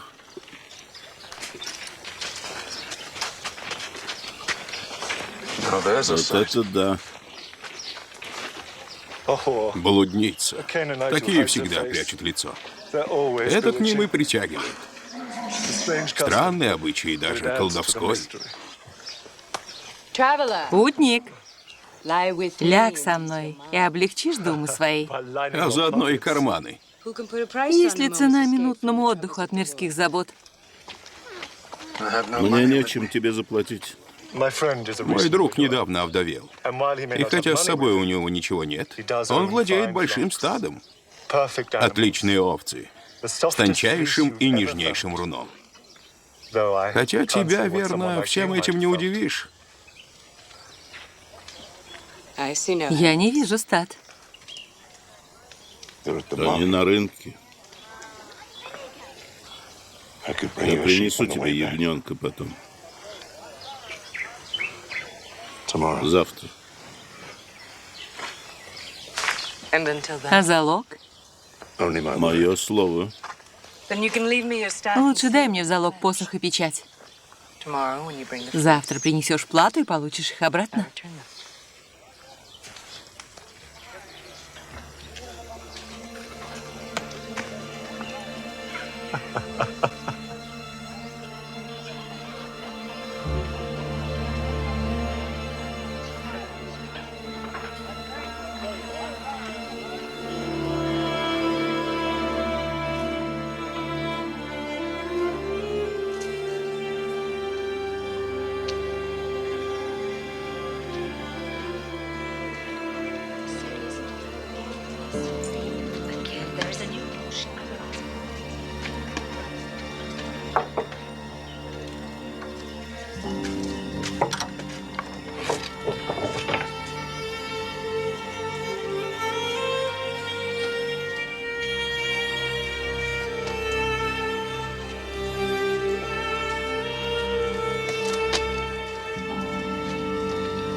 Тебя постигло горе?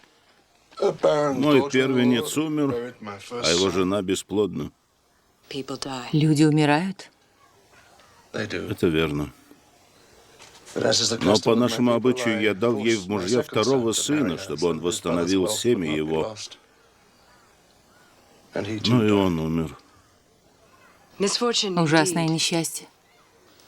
А родственники у тебя есть? 11 братьев. Раньше было 12. Но одного растерзал дикий зверь. И с тех пор отец каждый день льет по нему слезы. Его скорбь была так велика, что я не выдержал и ушел жить отдельно. Ты говоришь о мальчике, будь то его смерть на твоей совести. Нет, неправда. Как тебе такое в голову взбрело? Я не хотела тебя обидеть.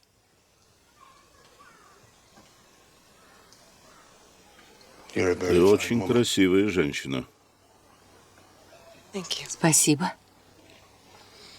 Прощай, до завтра. Я вернусь за посохом и печатью и принесу ягненка.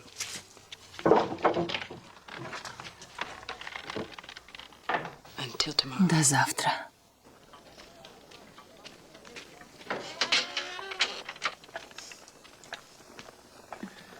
Приветствуйте Потифара, царедворца фараонова. Мир тебе, господин. Следи за дверью, Эднан.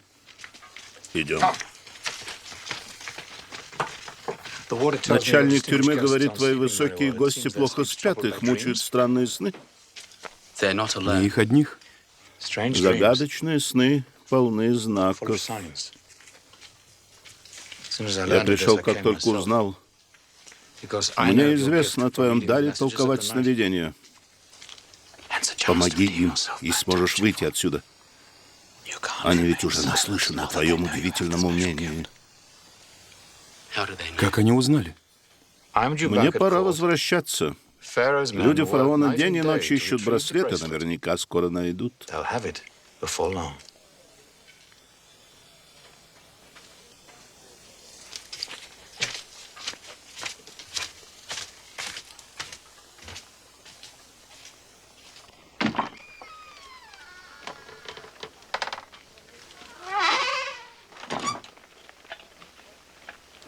Я слышал, ты наделен даром предвидения. Лишь иногда, господин, если Господу это угодно. Как же низко мы пали. Слушаем бредни какого-то раба. Умение толковать сны — это дар от Господа. Что ж, испытай его, виночерпий, поглядим, чего он стоит. Так я и сделаю. Присядь, Иосиф.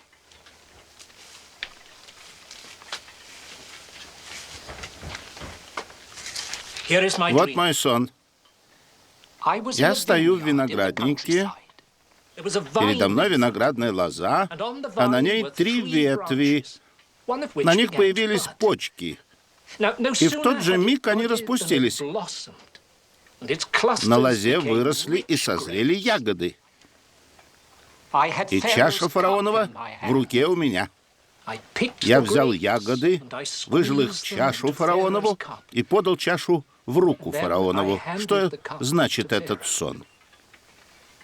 Расскажи мне.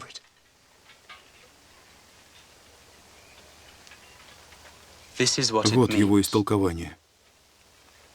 3 ветви — это 3 дня. Через 3 дня фараон вознесет главу твою и возвратит тебя на место твое. Ты подашь ему чашу по прежнему обыкновению. Спи спокойно. Тебе недолго здесь оставаться. Может ли быть такое? Теперь послушай меня, раб. Мне тоже был сон. Вот на голове у меня 3 плетеных корзины. В верхней всякая пища фараонова, изделия пекаря. Но птицы клевали ее из корзины на моей голове. Что это значит? Простите, я не могу объяснить этот сон. Не можешь? Я знаю, что можешь. Ты что-то от меня скрываешь. Скажи, что он значит. Хорошо. Вот истолкование твоего сна. 3 корзины — это тоже 3 дня. Через 3 дня фараон возвысит и твою главу, и вздернет тебя на виселице, и птицы будут клевать плоть твою. Нет.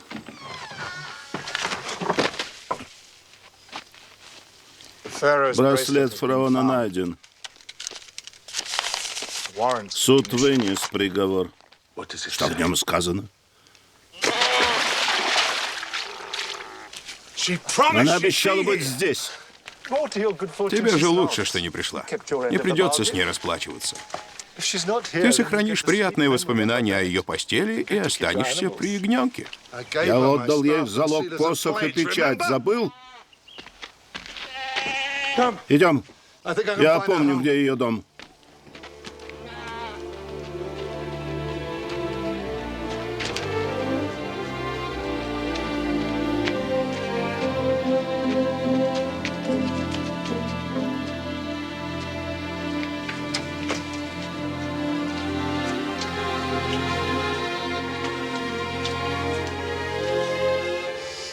Сколько же продлится мое наказание? Сколько?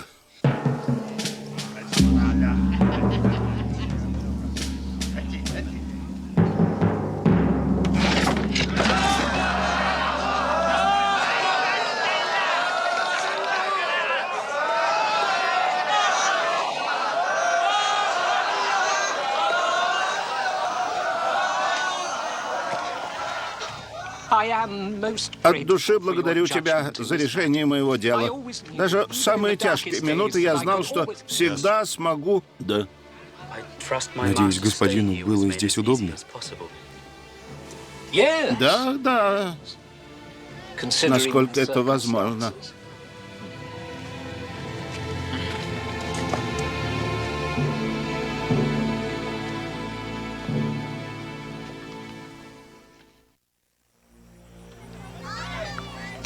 поселении Иакова неподалеку от Дафана. А теперь повтори все, что выучил Вениамин. Родословие потомков Фары, 70 лет родившему Авраама, Нахора и Арана. Отец, ты же знаешь, что я давно выучил все родословные наизусть. Разве я не должен помогать братьям пасти? Ничего, они и сами справятся. А для тебя важнее это. Ты должен продолжить род. Но я же младший отец. Рувим или Иуда. Давно доказали мне, что недостойны этого. Иосиф должен был занять мое место. А другие сыновья... Иосифа растерзал дикий зверь. Нельзя всю жизнь винить в этом других. Я различаю Божьи знамения. Я чувствовал сердцем, что Рахиль избрана подарить мне наследника.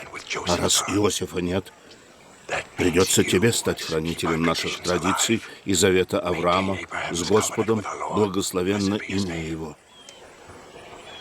А теперь принимайся за урок, мальчик. И сыновья Авраама были Исаак и Измаил. Исаак родил Исава и Иакова. А Исав, он же Эдом, взял в жены... Отец! Отец! Скорей! Там Иуда! Иуда?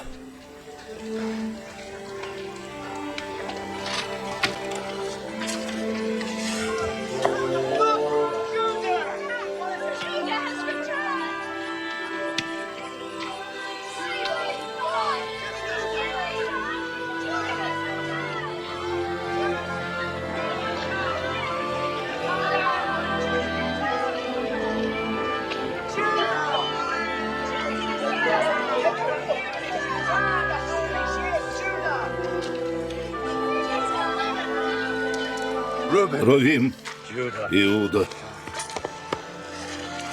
Симеон, Левий, Гад, Нефалим, Дан, Асир, Исахар, Завулон. Маленький Вениамин. Нет, уже не маленький. И отец. Мой отец Иаков.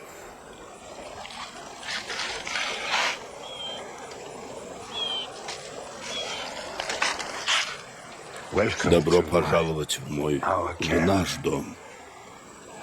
Рад видеть тебя. Хотя и не ожидал. Я не мог жить один, отец. Особенно теперь, когда мне нужна помощь кого-нибудь, кто мудрее меня. Что же случилось? Тамаре, вдова двух моих сыновей, обещанная третьему, беременна. И отец твой сын Шела? Нет. Она отказывается говорить, с кем была. Как бы мы ее ни принуждали, она молчит. Тогда по традиции ее следует изгнать. Но по обычаю ханаанеев, если женщина была с чужим мужчиной, ее казнят. В чем я провинился, отец? Я дал ей в мужья своего первенца. Он умер бездетным. Я настоял, чтобы второй сын женился на ней, как у нас полагается. Она снова не родила. А когда и он умер, ты обещал ее третьему сыну, Шеле. Но все время оттягивал свадьбу. Эта женщина проклята, отец. Ее мужья умирают прежде, чем от них родятся сыновья. Я уже потерял 2 мальчиков и должен отдать ей третьего? Я знаю, как тяжко потерять любимое дитя. Я хорошо это знаю.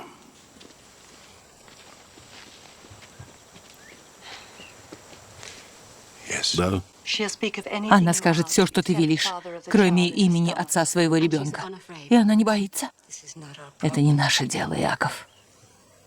Она права, Иуда.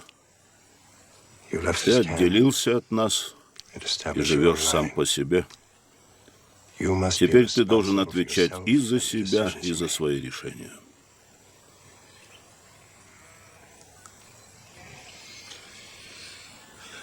Мы возьмем ее к себе. По обычаю ханааниев, она должна умереть.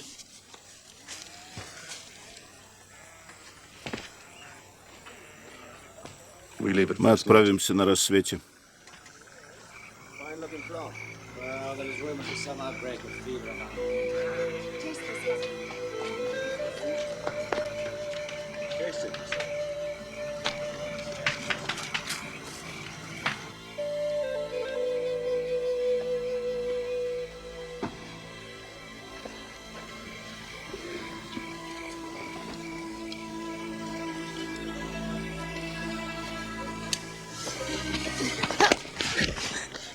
Что там у тебя, нож?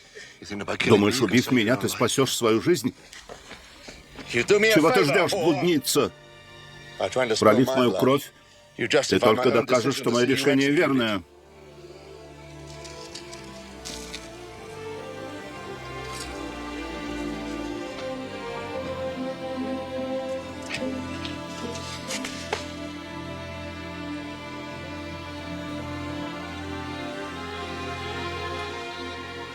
Ты?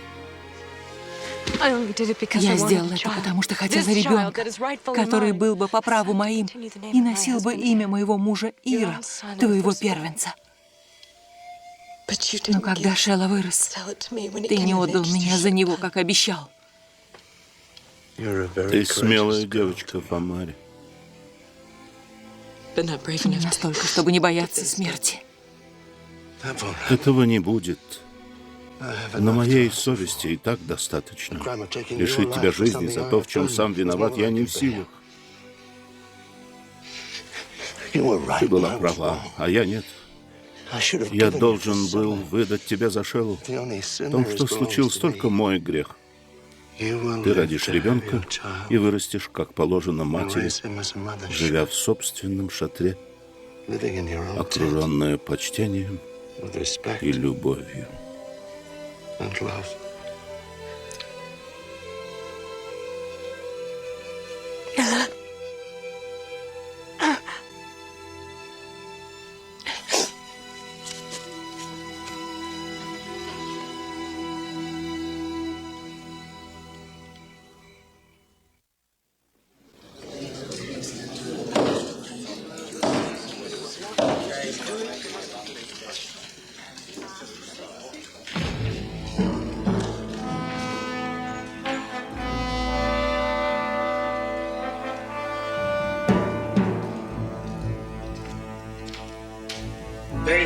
Преклоните колени перед Богом Ра.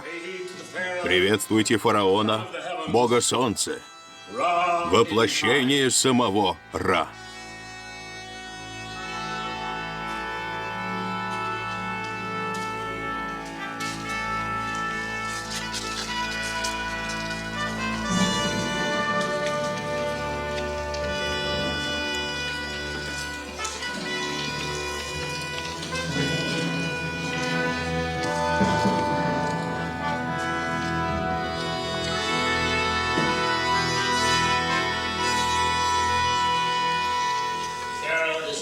Фараон есть Ра, Ра — Бог Солнца.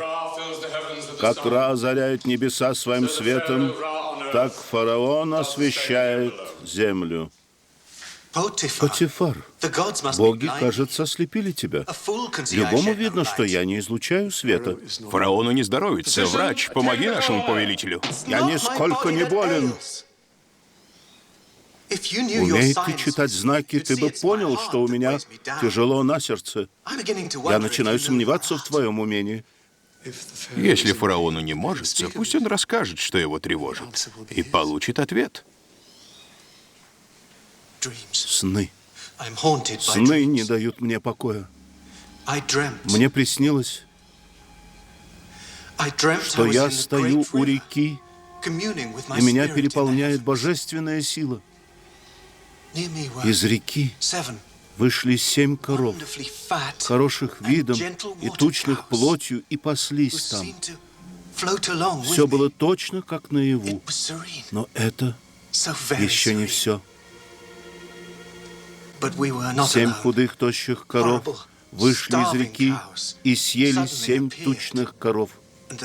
Я проснулся в холодном поту. Но к моему ужасу, когда я вновь заснул, то увидел второй сон, еще страшнее. Я видел, как на одном стебле поднялось 7 колосьев, тучных и хороших. Но после них выросло 7 колосьев тощих и иссушенных ветром, и пожрали 7 хороших колосьев. Что могут значить эти сны? Верно, это дурной знак. Начнем.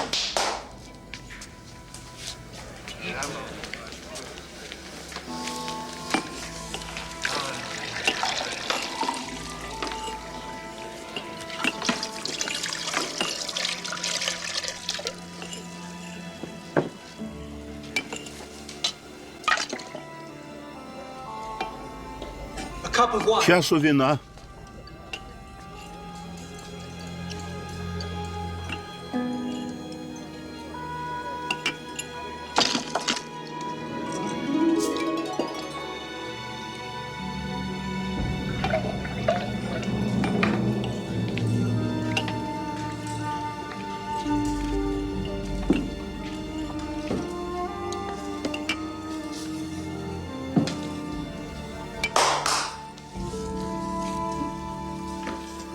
Повелитель, как всегда бывает в посланиях богов, в твоих снах виден двойной смысл. Сначала великий Нил, дающий жизнь, затем сам всемогущий фараон. 7 тучных коров и 7 коров тощих, хорошие колосья и бесплодные колосья. Это мой сон, и я сам знаю, что там было. Твоя забота — объяснить, что это значит. Это нам неизвестно, повелитель.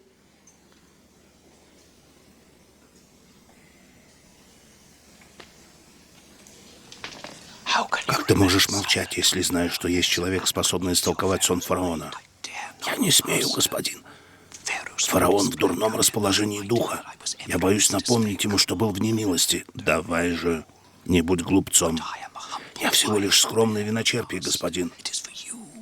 Это тебе, главному царедворцу, дозволено говорить с фараоном. Еще вина.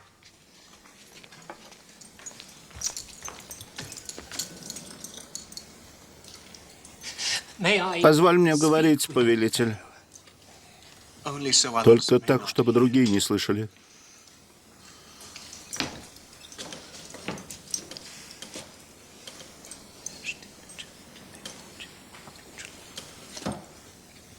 И раб-чужестранец будет толковать сны твоего фараона?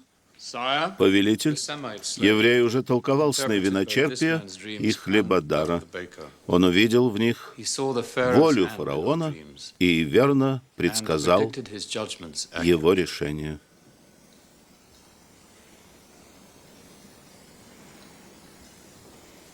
И как зовут этого раба? Иосиф, господин. Приведите мне Иосифа из темницы и не говорите ему о моих снах.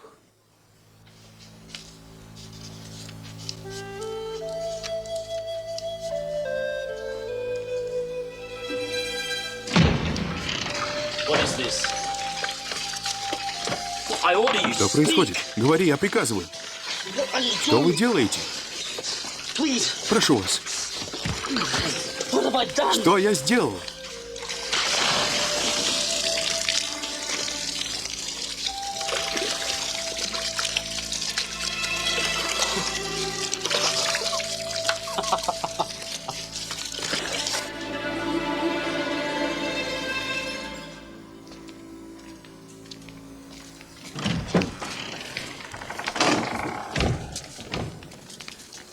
Падай ниц, скорей. Не могу, ты же знаешь. Что? Воистину, фараон — само могущество и величие. Но, повелитель, моя вера не велит преклонять колени перед кем-либо, кроме Бога, даже под страхом смерти. Подойди. Смотрите, мудрецы, вот человек, который не станет мне лгать ради спасения своей жизни.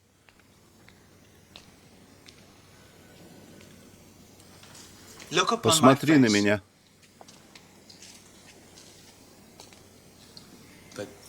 Нет, господин, это запрещено. Только тем, кто признает меня Богом. Раз ты больше почитаешь кого-то другого, значит, можешь взглянуть на меня и не сгореть на месте.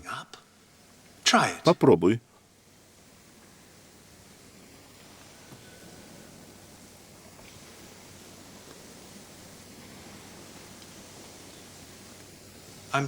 Говорят, ты научился мастерству толкования снов.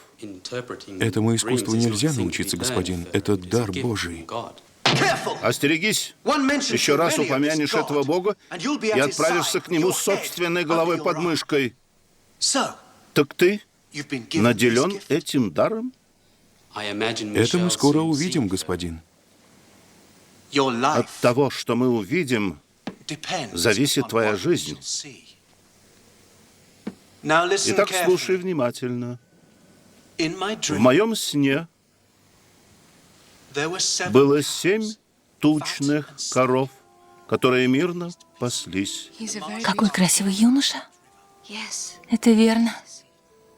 Не знаешь, в чем он провинился? Разные говорят, но я не верю. Он совсем не похож на глупца. И все знают, что жена Портифара его обманывает. Я никогда не видел таких тощих коров в Египте. Не видно было, что они съели тучных коров, потому что остались такими же тощими. Не было ли другого сна? Мы ни слова ему не сказали, повелитель. Да. Во втором сне я видел 7 тучных колосьев, а следом за ними появились 7 тощих колосьев и пожрали тучные.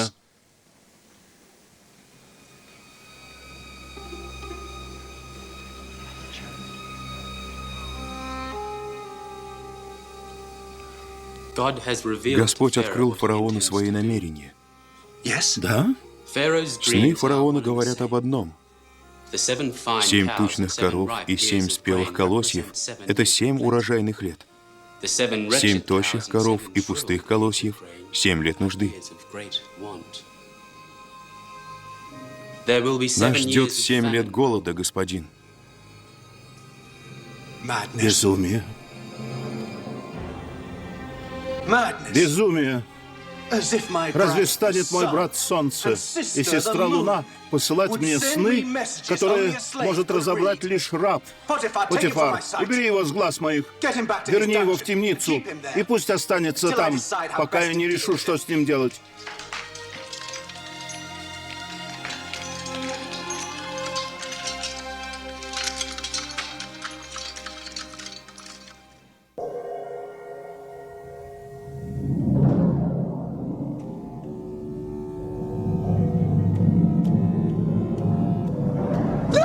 Нет.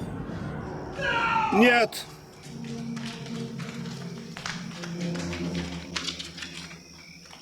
Нет.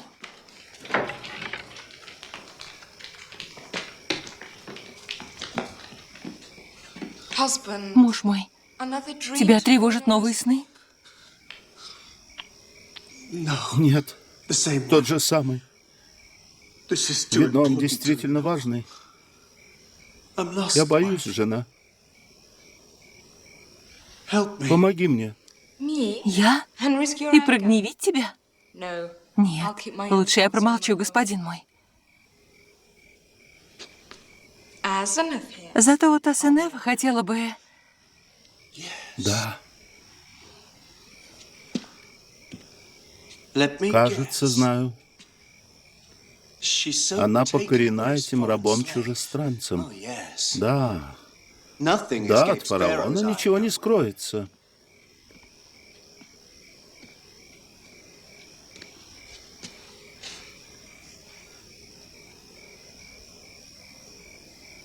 Она думает, что может помочь. Ты сам говорил, повелитель, что он не пойдет против совести, даже под страхом смерти. И ты сам не захотел, чтобы его повесили. Значит, есть причина тому, что ты пощадил его и позволил жить.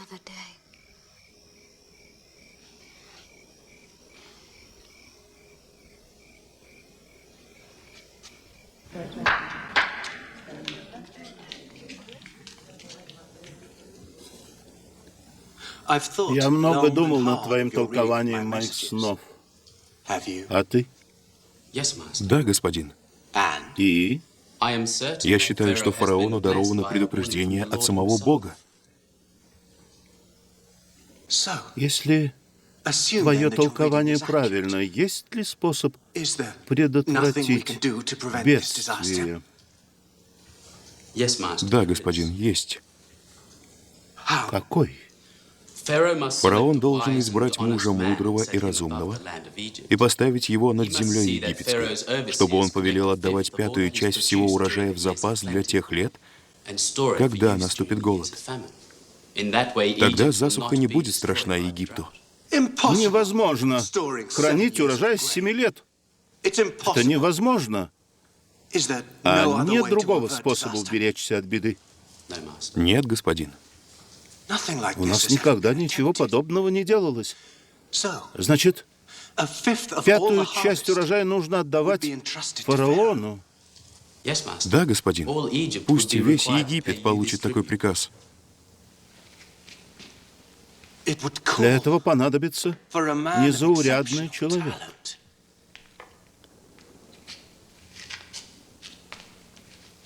Вы все не годитесь.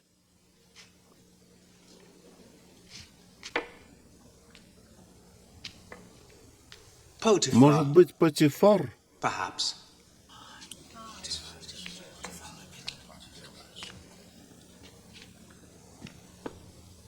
Ответ очевиден. Для этого дела не найти лучше человека, чем он сам.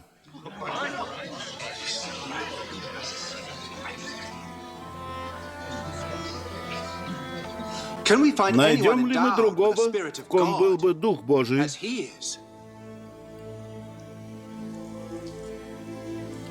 Не найдем. Хорошо сказано, жена. Слушайте приказ фараона, воплощение Ра и Бога на земле. Ты будешь моим наместником.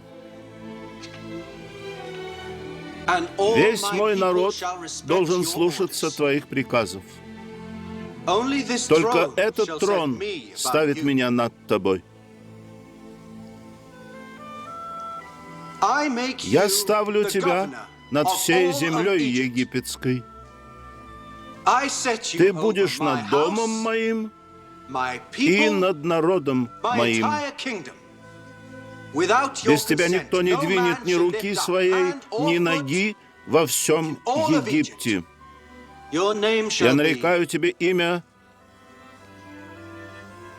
Цафнаф-Панеах.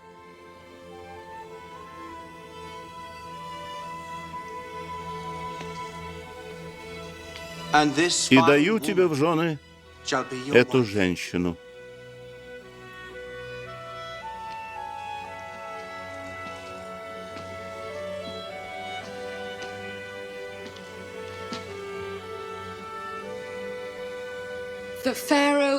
Фараон есть Ра. Он видит насквозь каждого из нас. Бог провозгласил свою волю. Фараон есть Ра. Фараон есть Ра.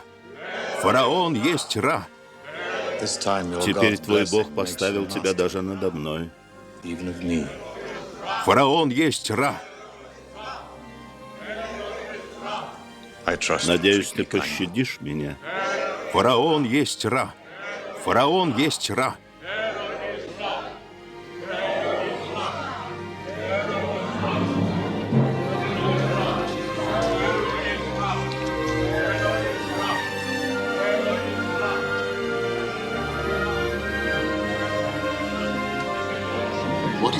Как твое имя? Асенефа. Я дочь верховного жреца Илиопольского. Прости, а какое мое новое имя? Я забыл его. Сафнаф-Панеах. Цафнаф-Панеах. Что оно значит? Спаситель. Спаситель? Я нравлюсь тебе? Да, да, очень. Очень.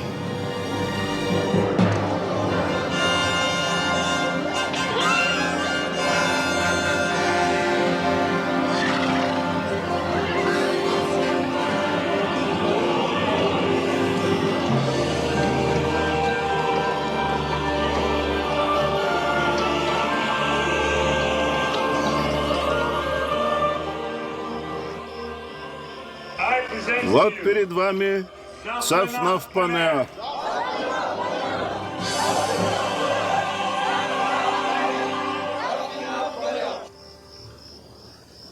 Если позволишь, Иосиф, прости, Цафнаф-Панеах. В этом важном деле тебе понадобится помощник, каким ты был мне.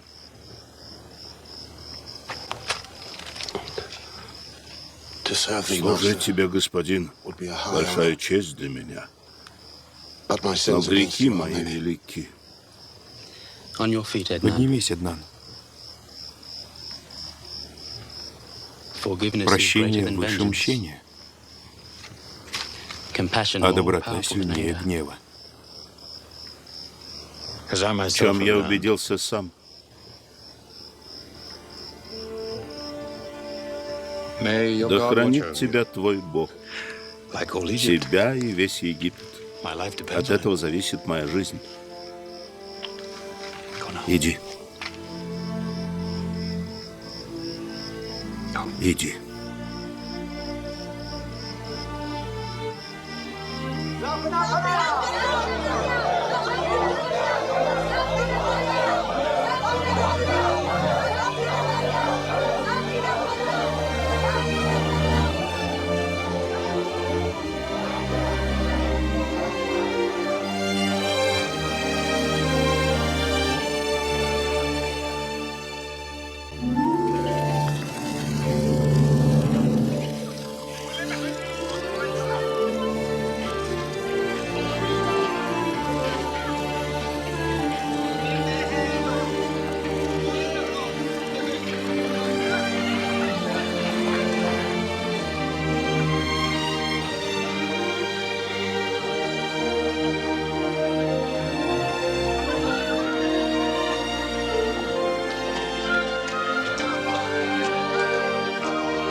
Мой сын.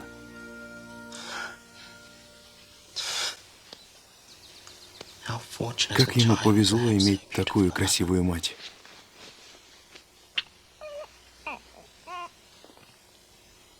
Ты уже выбрал имя своему сыну? Я назову его Манасией. На моем языке это значит «дающий забвение». Господь дал мне забыть мои несчастья. Едва ли ты забыл дом своего отца, Иосиф. Иаков был бы рад узнать, что его сын стал могущественным человеком. И твой любимый брат Вениамин тоже обрадовался бы. Интересно, каким теперь стал Вениамин? Может, и у него есть сын. Но этого мне знать не дано. Пока. Господь все решит в свое время.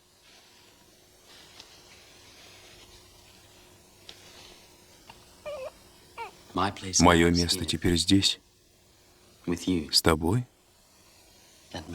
и с Манассией. Манассия, Ефрем, прошло 7 лет. Готовы?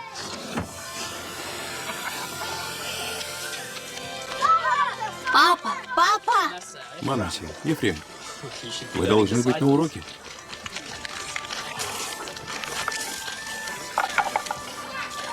Год начался хорошо. Нил вышел из берегов, но дождей было мало. Если так пойдет и дальше, это может повредить урожаю. Сафнаф в Паниах! Скорее! К северу от города в полях разгорелся пожар.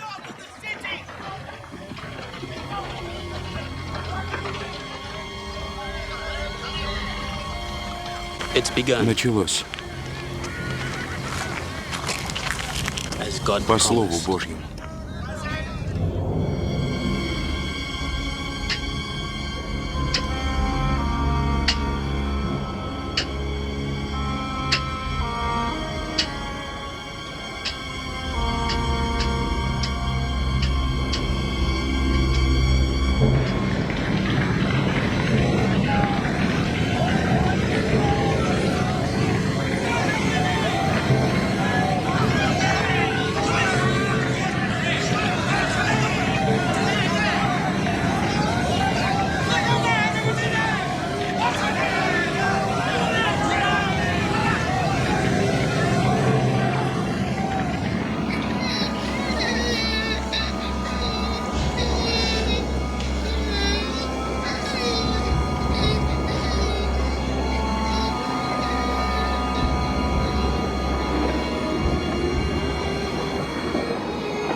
Колодцы обмелели, но вода еще есть. На какое-то время ее хватит. Но урожай скудный. Скоро нам придется закалывать скот, чтобы прокормиться. А когда не станет его отец? И зерна не для нас, не для скота. Мы погибнем от голода. Если только... Хира, мой старый друг и помощник, говорит рассказы об огромных запасах зерна в Египте. Правда? В Египте? Очень рад за египтян. Но какое им дело до нашей беды? Никакого. Но Хира говорит, им есть дело до наших денег. Он уже отправил караван с серебром и тканями на продажу. И что, довериться египетскому купцу?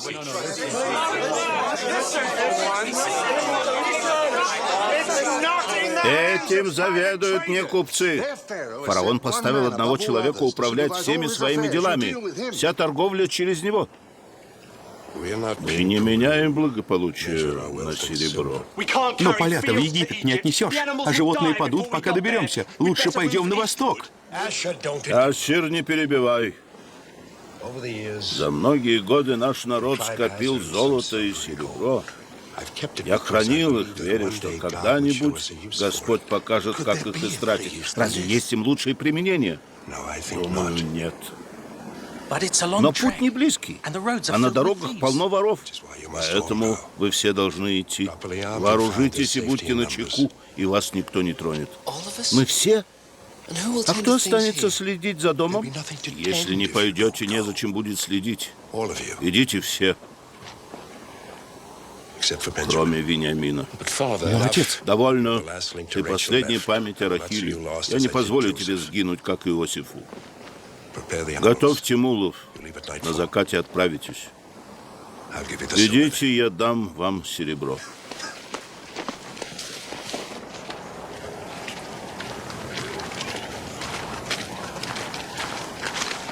Сначала он предпочел нам Иосифа, теперь Вениамина. Пусть будет так. Второй раз мы не станем испытывать Господа.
Эдна, Да, господин, никак не могу разобрать, что говорит этот человек. Его язык... неважно, дай ему, что он хочет. Иди.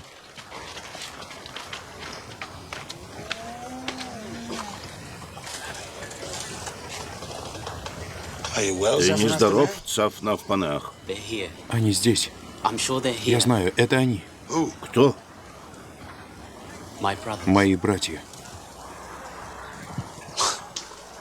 Твои братья? Вон там, в одежде ханааниев. Что мне делать, господин? Приведи их ко мне. Ты. Все со мной живо. Сюда.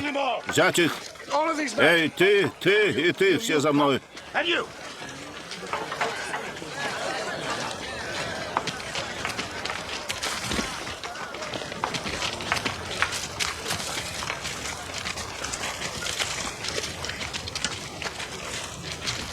Поднимите голову.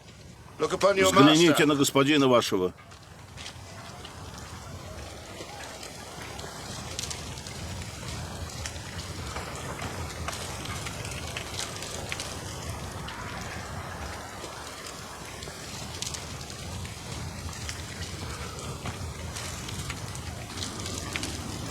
Они меня даже не узнают. О, повелитель, жальтесь над нами. Мы пришли из Ханаана, где засуха губит все. Мы привезли серебро, чтобы купить хлеб и спасти наши семьи от голода. Господин Цафнавпанеах спрашивает, что же ваши боги не пришли вам на помощь? Мы не такие, как прочие ханаане, повелитель. Мы поклоняемся другому богу, но живем мы в земле ханаанской. Господин говорит, вы соглядатаи. Соглядатаи? Нет, господин, отец послал нас купить еды. Господин не верит вам. Вы пришли вызнать тайны Египта. Нет, господин, мы всего лишь пастухи, сыновья Иакова, сына Исаака. Кто бы послал всех сыновей по такому делу и остался бы один?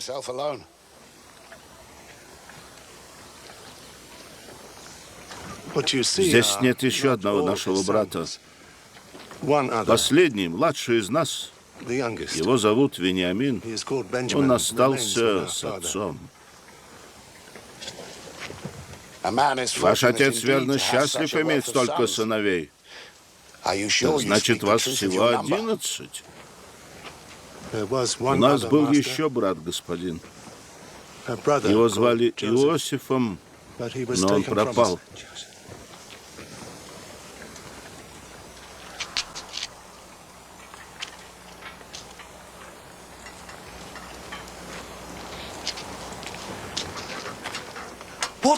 Какой враг будет посылать лазутчиками 10 братьев? Ну, одного или двух, но 10. Взять их! Живо! Взять их!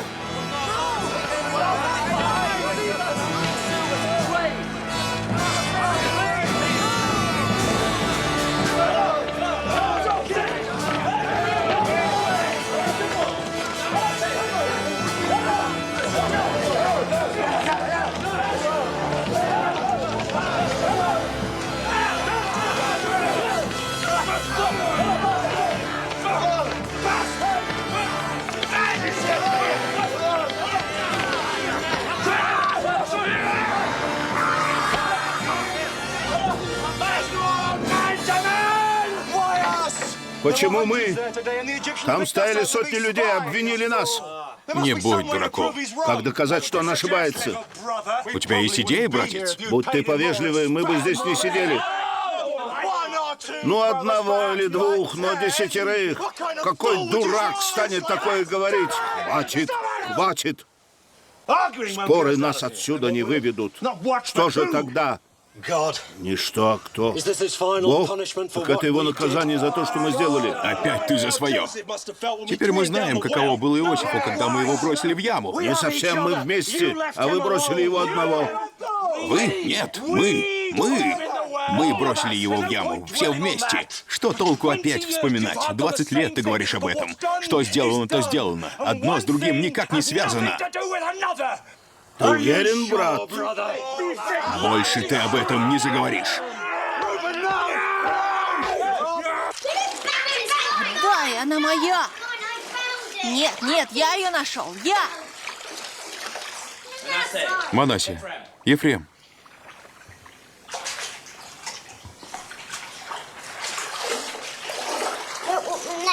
Смотри, что сделал Манасия. Да, это очень плохо. Иосиф, ты нездоров?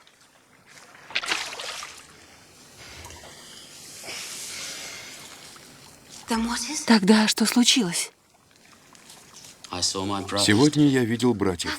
Это прекрасно. Ты всегда говорил, что увидишь их. Наконец-то, радостные вести. Они пришли за зерном. Засуха достигла Ханаана. Хотела бы я быть там и посмотреть на их лица, когда они узнали, что ты правитель Египта. Ты бы расстроилась. Я столько лет ждал, а они меня даже не узнали. Как такое может быть? С нашей последней встречи прошло 20 лет. Я был еще мальчиком. Тогда понятно. Где они сейчас? В темнице.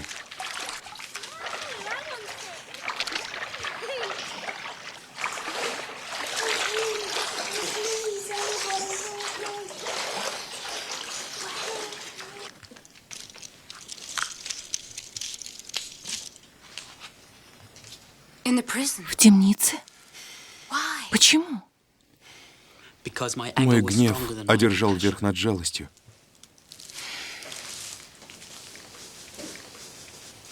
Что ты хочешь с ними сделать? Мой отец и мой народ голодают. Я должен послать братьев обратно, Почему ты не откроешься им? потому что они не изменились с тех пор, как предали меня. Пойми, надеюсь, Бог покажет, как их испытать. Как? Не знаю.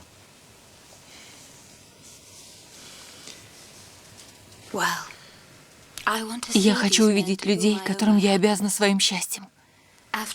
Это ведь их жестокость привела тебя сюда, подарила тебя мне, спасла Египет.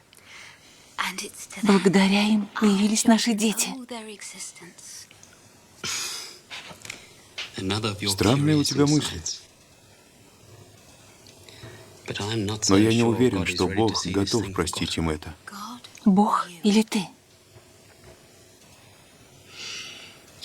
Приведи их к нам. Я хочу увидеть Вениамина. Вениамин остался с отцом. Как жаль. Я знаю, он тебе дороже других. Но они все твои братья. Кровь от крови твоей.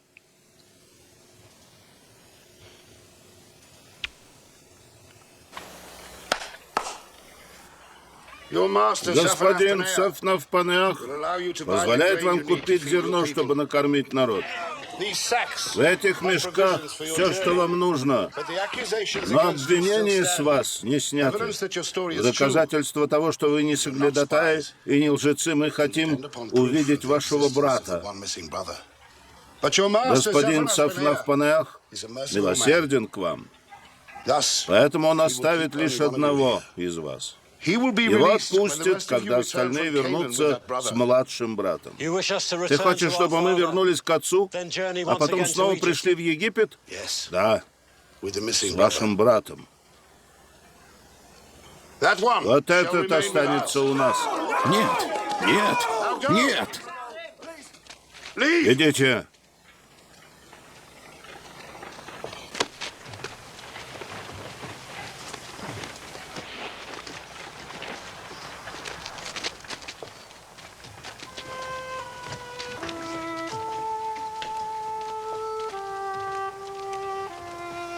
И возвращайтесь скорее с младшим братом. Наверное, мы их больше не увидим, господин. Они не смогут долго продержаться. Засуха наступает. Ты сделал, что я приказал с тем серебром? Да, господин.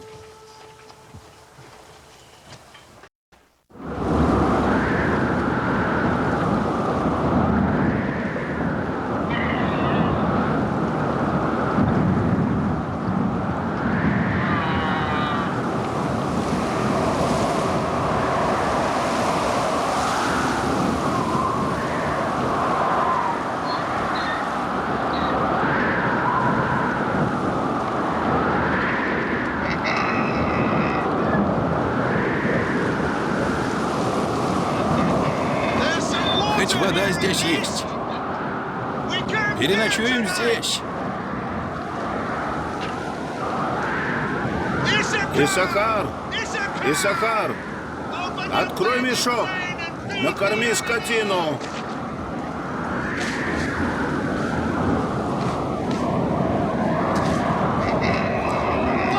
Что это? Этим серебром я уплатил за зерно. Что за игру затеял с нами Бог? Нельзя здесь оставаться. Живо накормите мулов. Мы будем идти всю ночь.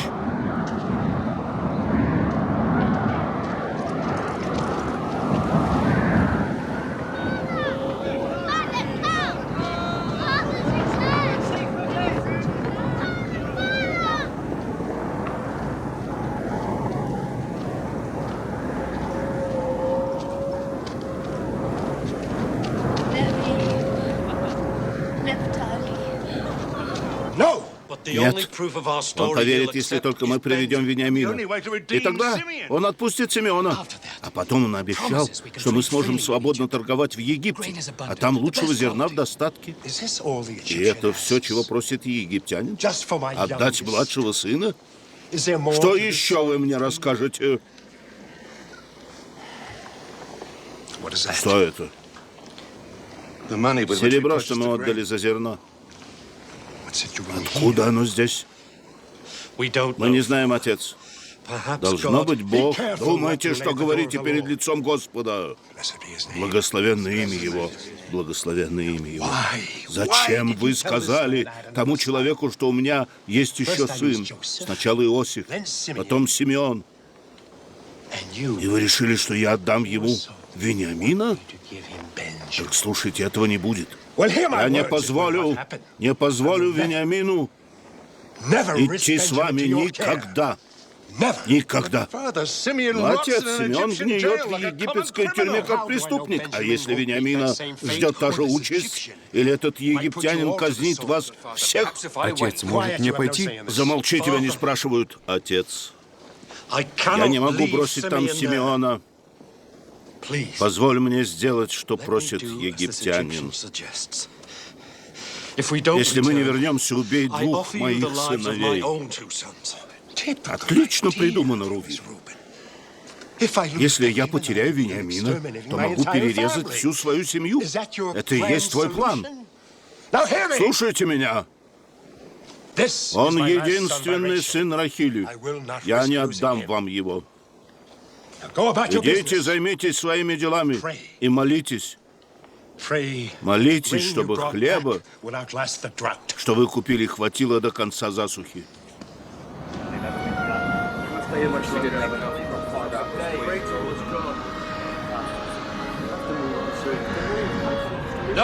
Делать нечего, отец. Другого выхода у нас нет.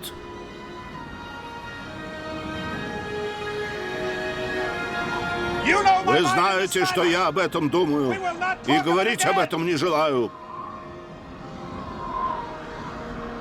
Еще месяц, и мы вообще не сможем говорить. Скоро мы все умрем, и род Авраама прекратится навсегда. Чего ты от меня ждешь? Выслушай хоть раз. Подумай о том, что обещал Господь. Послушай всех своих сыновей и реши, дело ли они говорят. Если, конечно, не хочешь смотреть, как мы умираем, потому что боишься довериться Господу. При чем здесь доверие к Господу? Разве не ясно? Он оставил тебе один выход. Единственный путь к спасению. И он лежит через Египет. Египет — наше спасение, Иаков.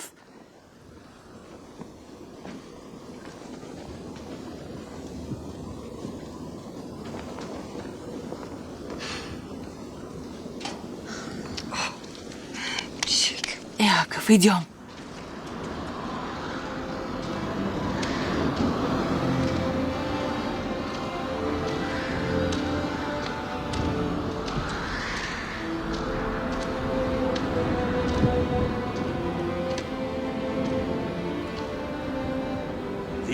Вот самые ценные дары нашей земли. Отнесите их египтянину вместе с этим. Здесь серебра вдвое. За тот хлеб, что вы привезли, и тот, что купите.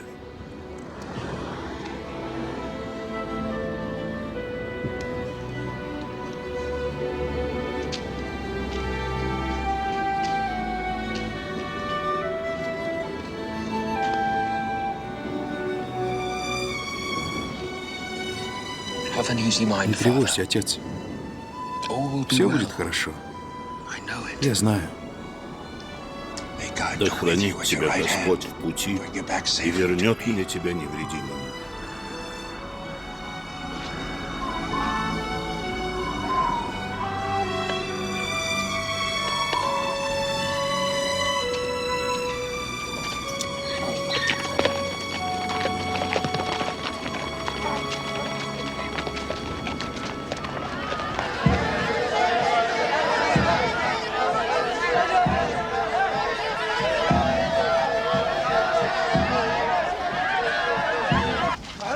Сюда.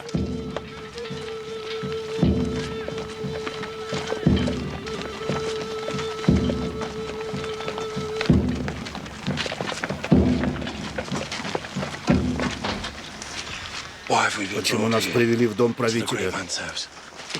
Верно, из-за серебра, что мы нашли в мешках, я уверен. Но мы не знаем, как оно туда попало. Мы должны просто сказать правду. Серебро? Какое серебро? Вы сполна расплатились со мной за хлеб.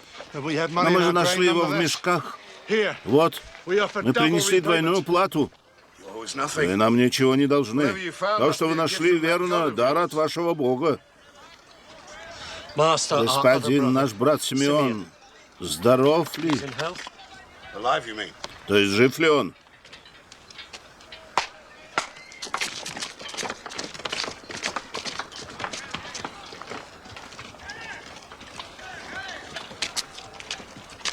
Симеон! Симеон!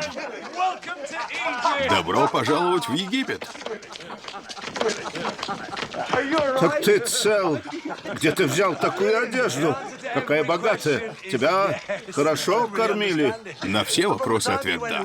Я и сам ничего не пойму. С тех пор, как вы ушли, я ел и пил, как сам фараон.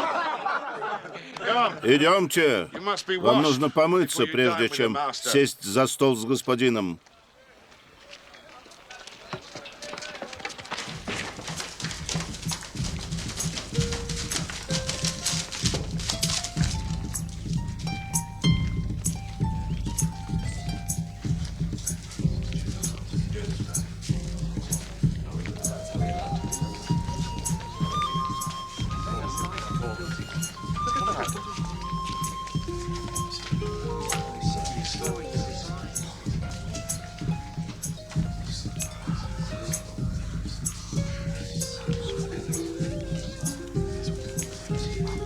Вы сядете здесь, рядом с господином. Это большая честь. Египтяне не делят трапезу с чужаками. Для нас это мерзость.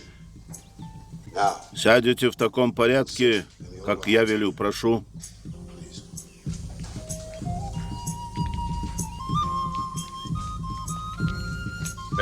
Вениамин, ты сядешь здесь. Так вот какой Вениамин. Он на редкость красивый юноша. И, надеюсь, чист сердцем. Довольно медлить.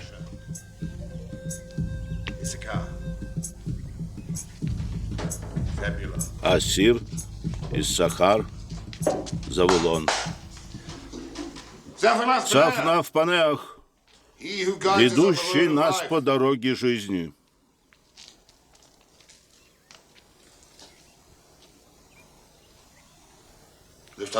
Поднимите глаза.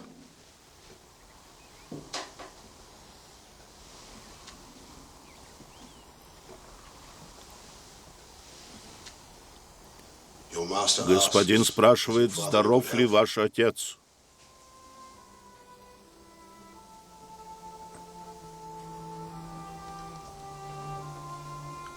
Да, господин. И он шлет тебе эти дары.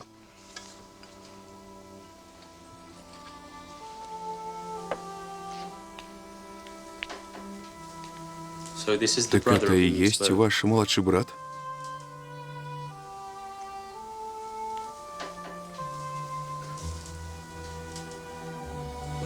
Как твое имя? Меня зовут Вениамин. Господин, откуда ты знаешь наш язык? Ты бывал в наших краях?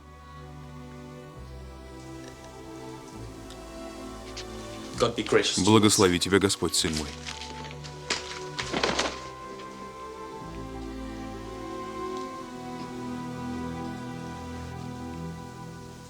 Я обидел господина своим вопросом? Господин много путешествовал и многое знает.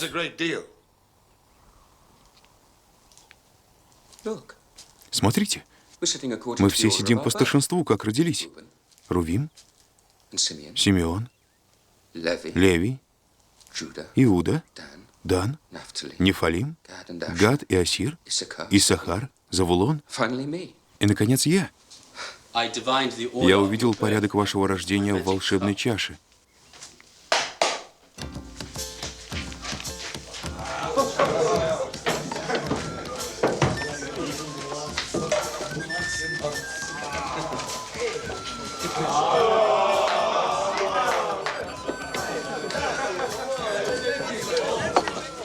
Тебе оказана честь. Господин велел подать тебе со своего стола. Благодарю, господин. У нас дома тоже так готовят. Это любимое кушанье моего отца.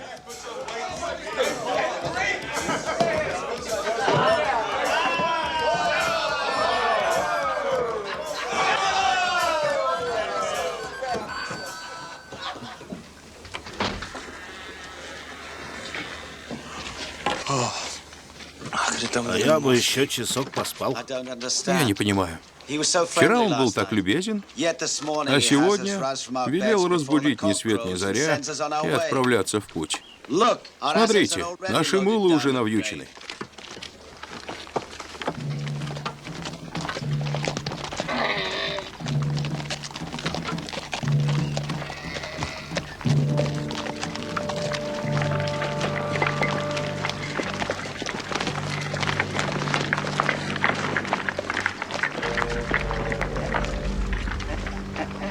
Почему вы платите злом за добро? О чем ты говоришь? Значит, вы не украли у моего господина? Ты за кого ты нас принимаешь?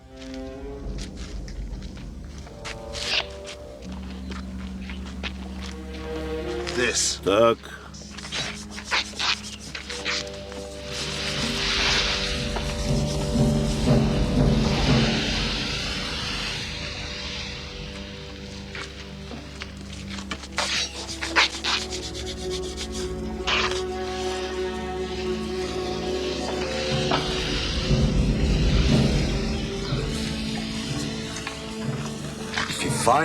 Если что найдешь, можешь убить виновного, а остальных взять рабами.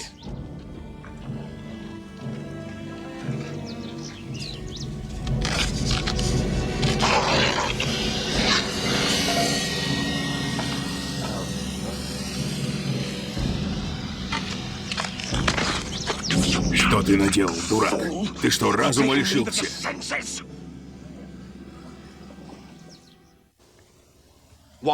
Зачем вы сотворили такое? Господин, мы ничего не сделали. Тогда как ты это объяснишь? Господь карает нас за злодеяние, сотворенное много лет назад. Верно, Он хочет, чтобы мы все вкусили горечь рабства, ибо теперь мы твои рабы.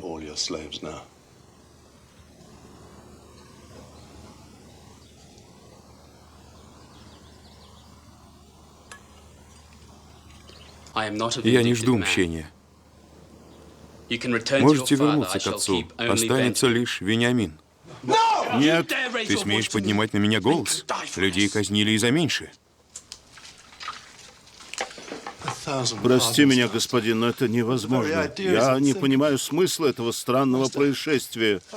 Вениамин в жизни не крал, поверь мне. Это неправда. Никогда, никогда, господин. Он ни за что не взял бы ценную вещь у такого могущественного человека, как ты. Я также не пойму, как попало в наши мешки серебро в прошлый раз. Верно, это рука Господня. Господин, прошу, пощади Вениамина. Он младший любимый сын у нашего отца. Его утрата погубит старика, которому мы уже принесли тяжкое горе. Возьми меня рабом вместо Вениамина, а мальчик пусть вернется к отцу. Нет, Вениамин останется у меня.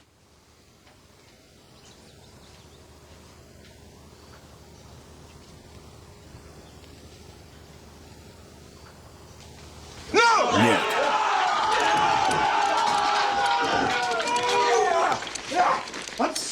Прости, господин. Мы должны вернуть мальчика отцу. Или умереть за него. Лучше 1000 раз умереть, чем снова видеть боль в глазах отца. И прожить еще 20 лет в страхе.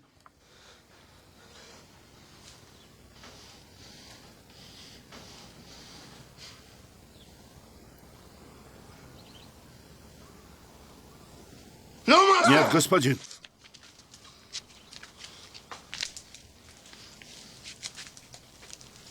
Так теперь вы готовы отдать свою жизнь за брата? Почему же вы этого не сделали для другого? Того, кто, по вашим словам, умер, а на самом деле вы продали его в рабство. Ты знаешь об Иосифе? Откуда? Потому что он жив. Жив? Он здесь, во дворце.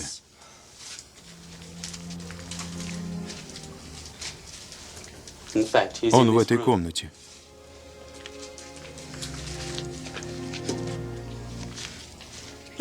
Оставь нас. Я сказал, оставь нас. Стража, за мной!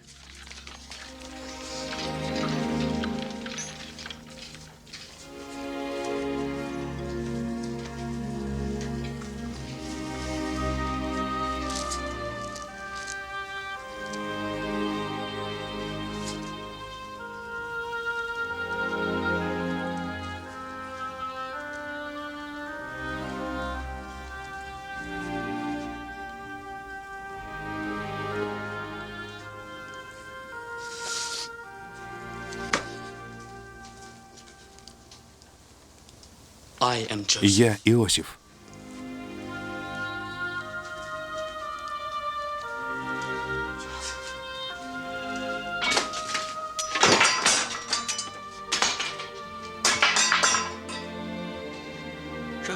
Иосиф? Это мой брат Иосиф.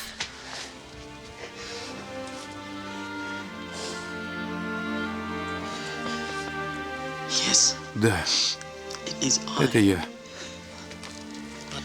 Но не тревожьтесь.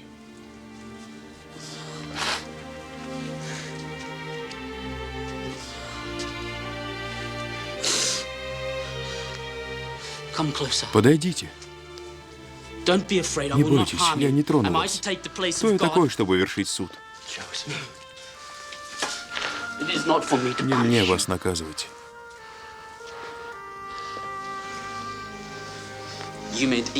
Да, вы замышляли против меня. Но Господь обратил это в добро, чтобы спасти множество людей с моей помощью.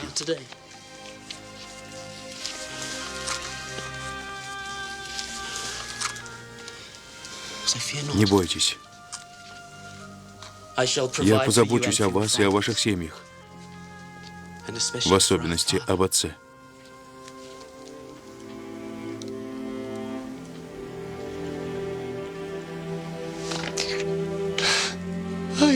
Во всем моя вина.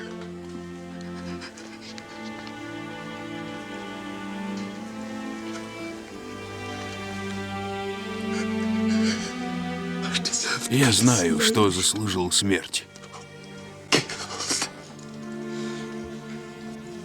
Нет. Брат мой, я не казню тебя. Не этому учит нас Господь. Благословенно имя Его. Благословенно имя Его. Так мы все узнали смысл братской любви и поняли, где бы мы ни были, как далеко друг от друга не оказались, мы должны быть верны друг другу и оставаться семьей.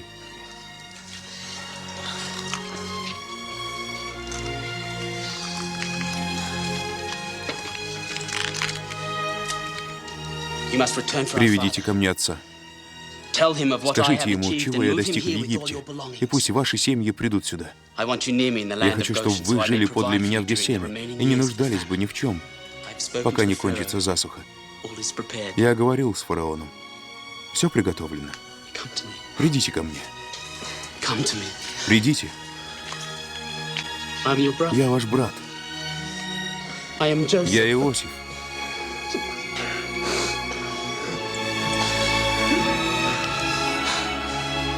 Благословенно имя Господа.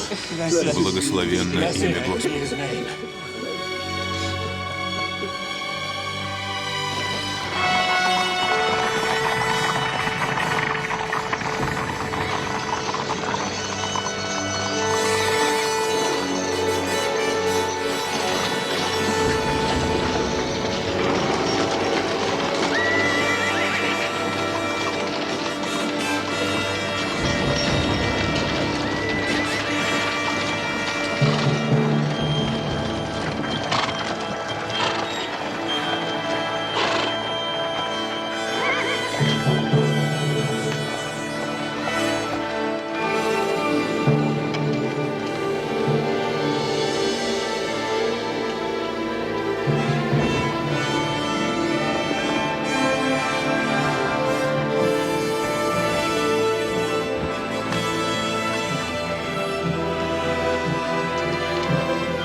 Отец.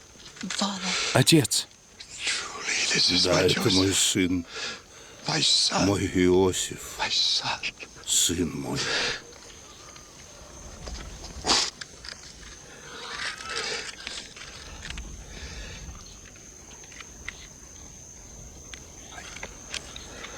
I did not Я и think не to ever see надеялся your face вновь again. увидеть тебя.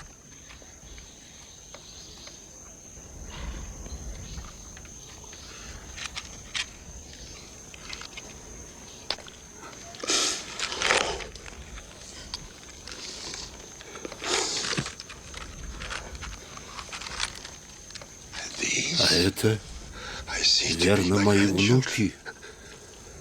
Rachel's Свет light shines Рахили in their сияет eyes. в их глазах. Подойдите, подойдите, дети. Come that I might Дайте bless you. благословить вас. Come.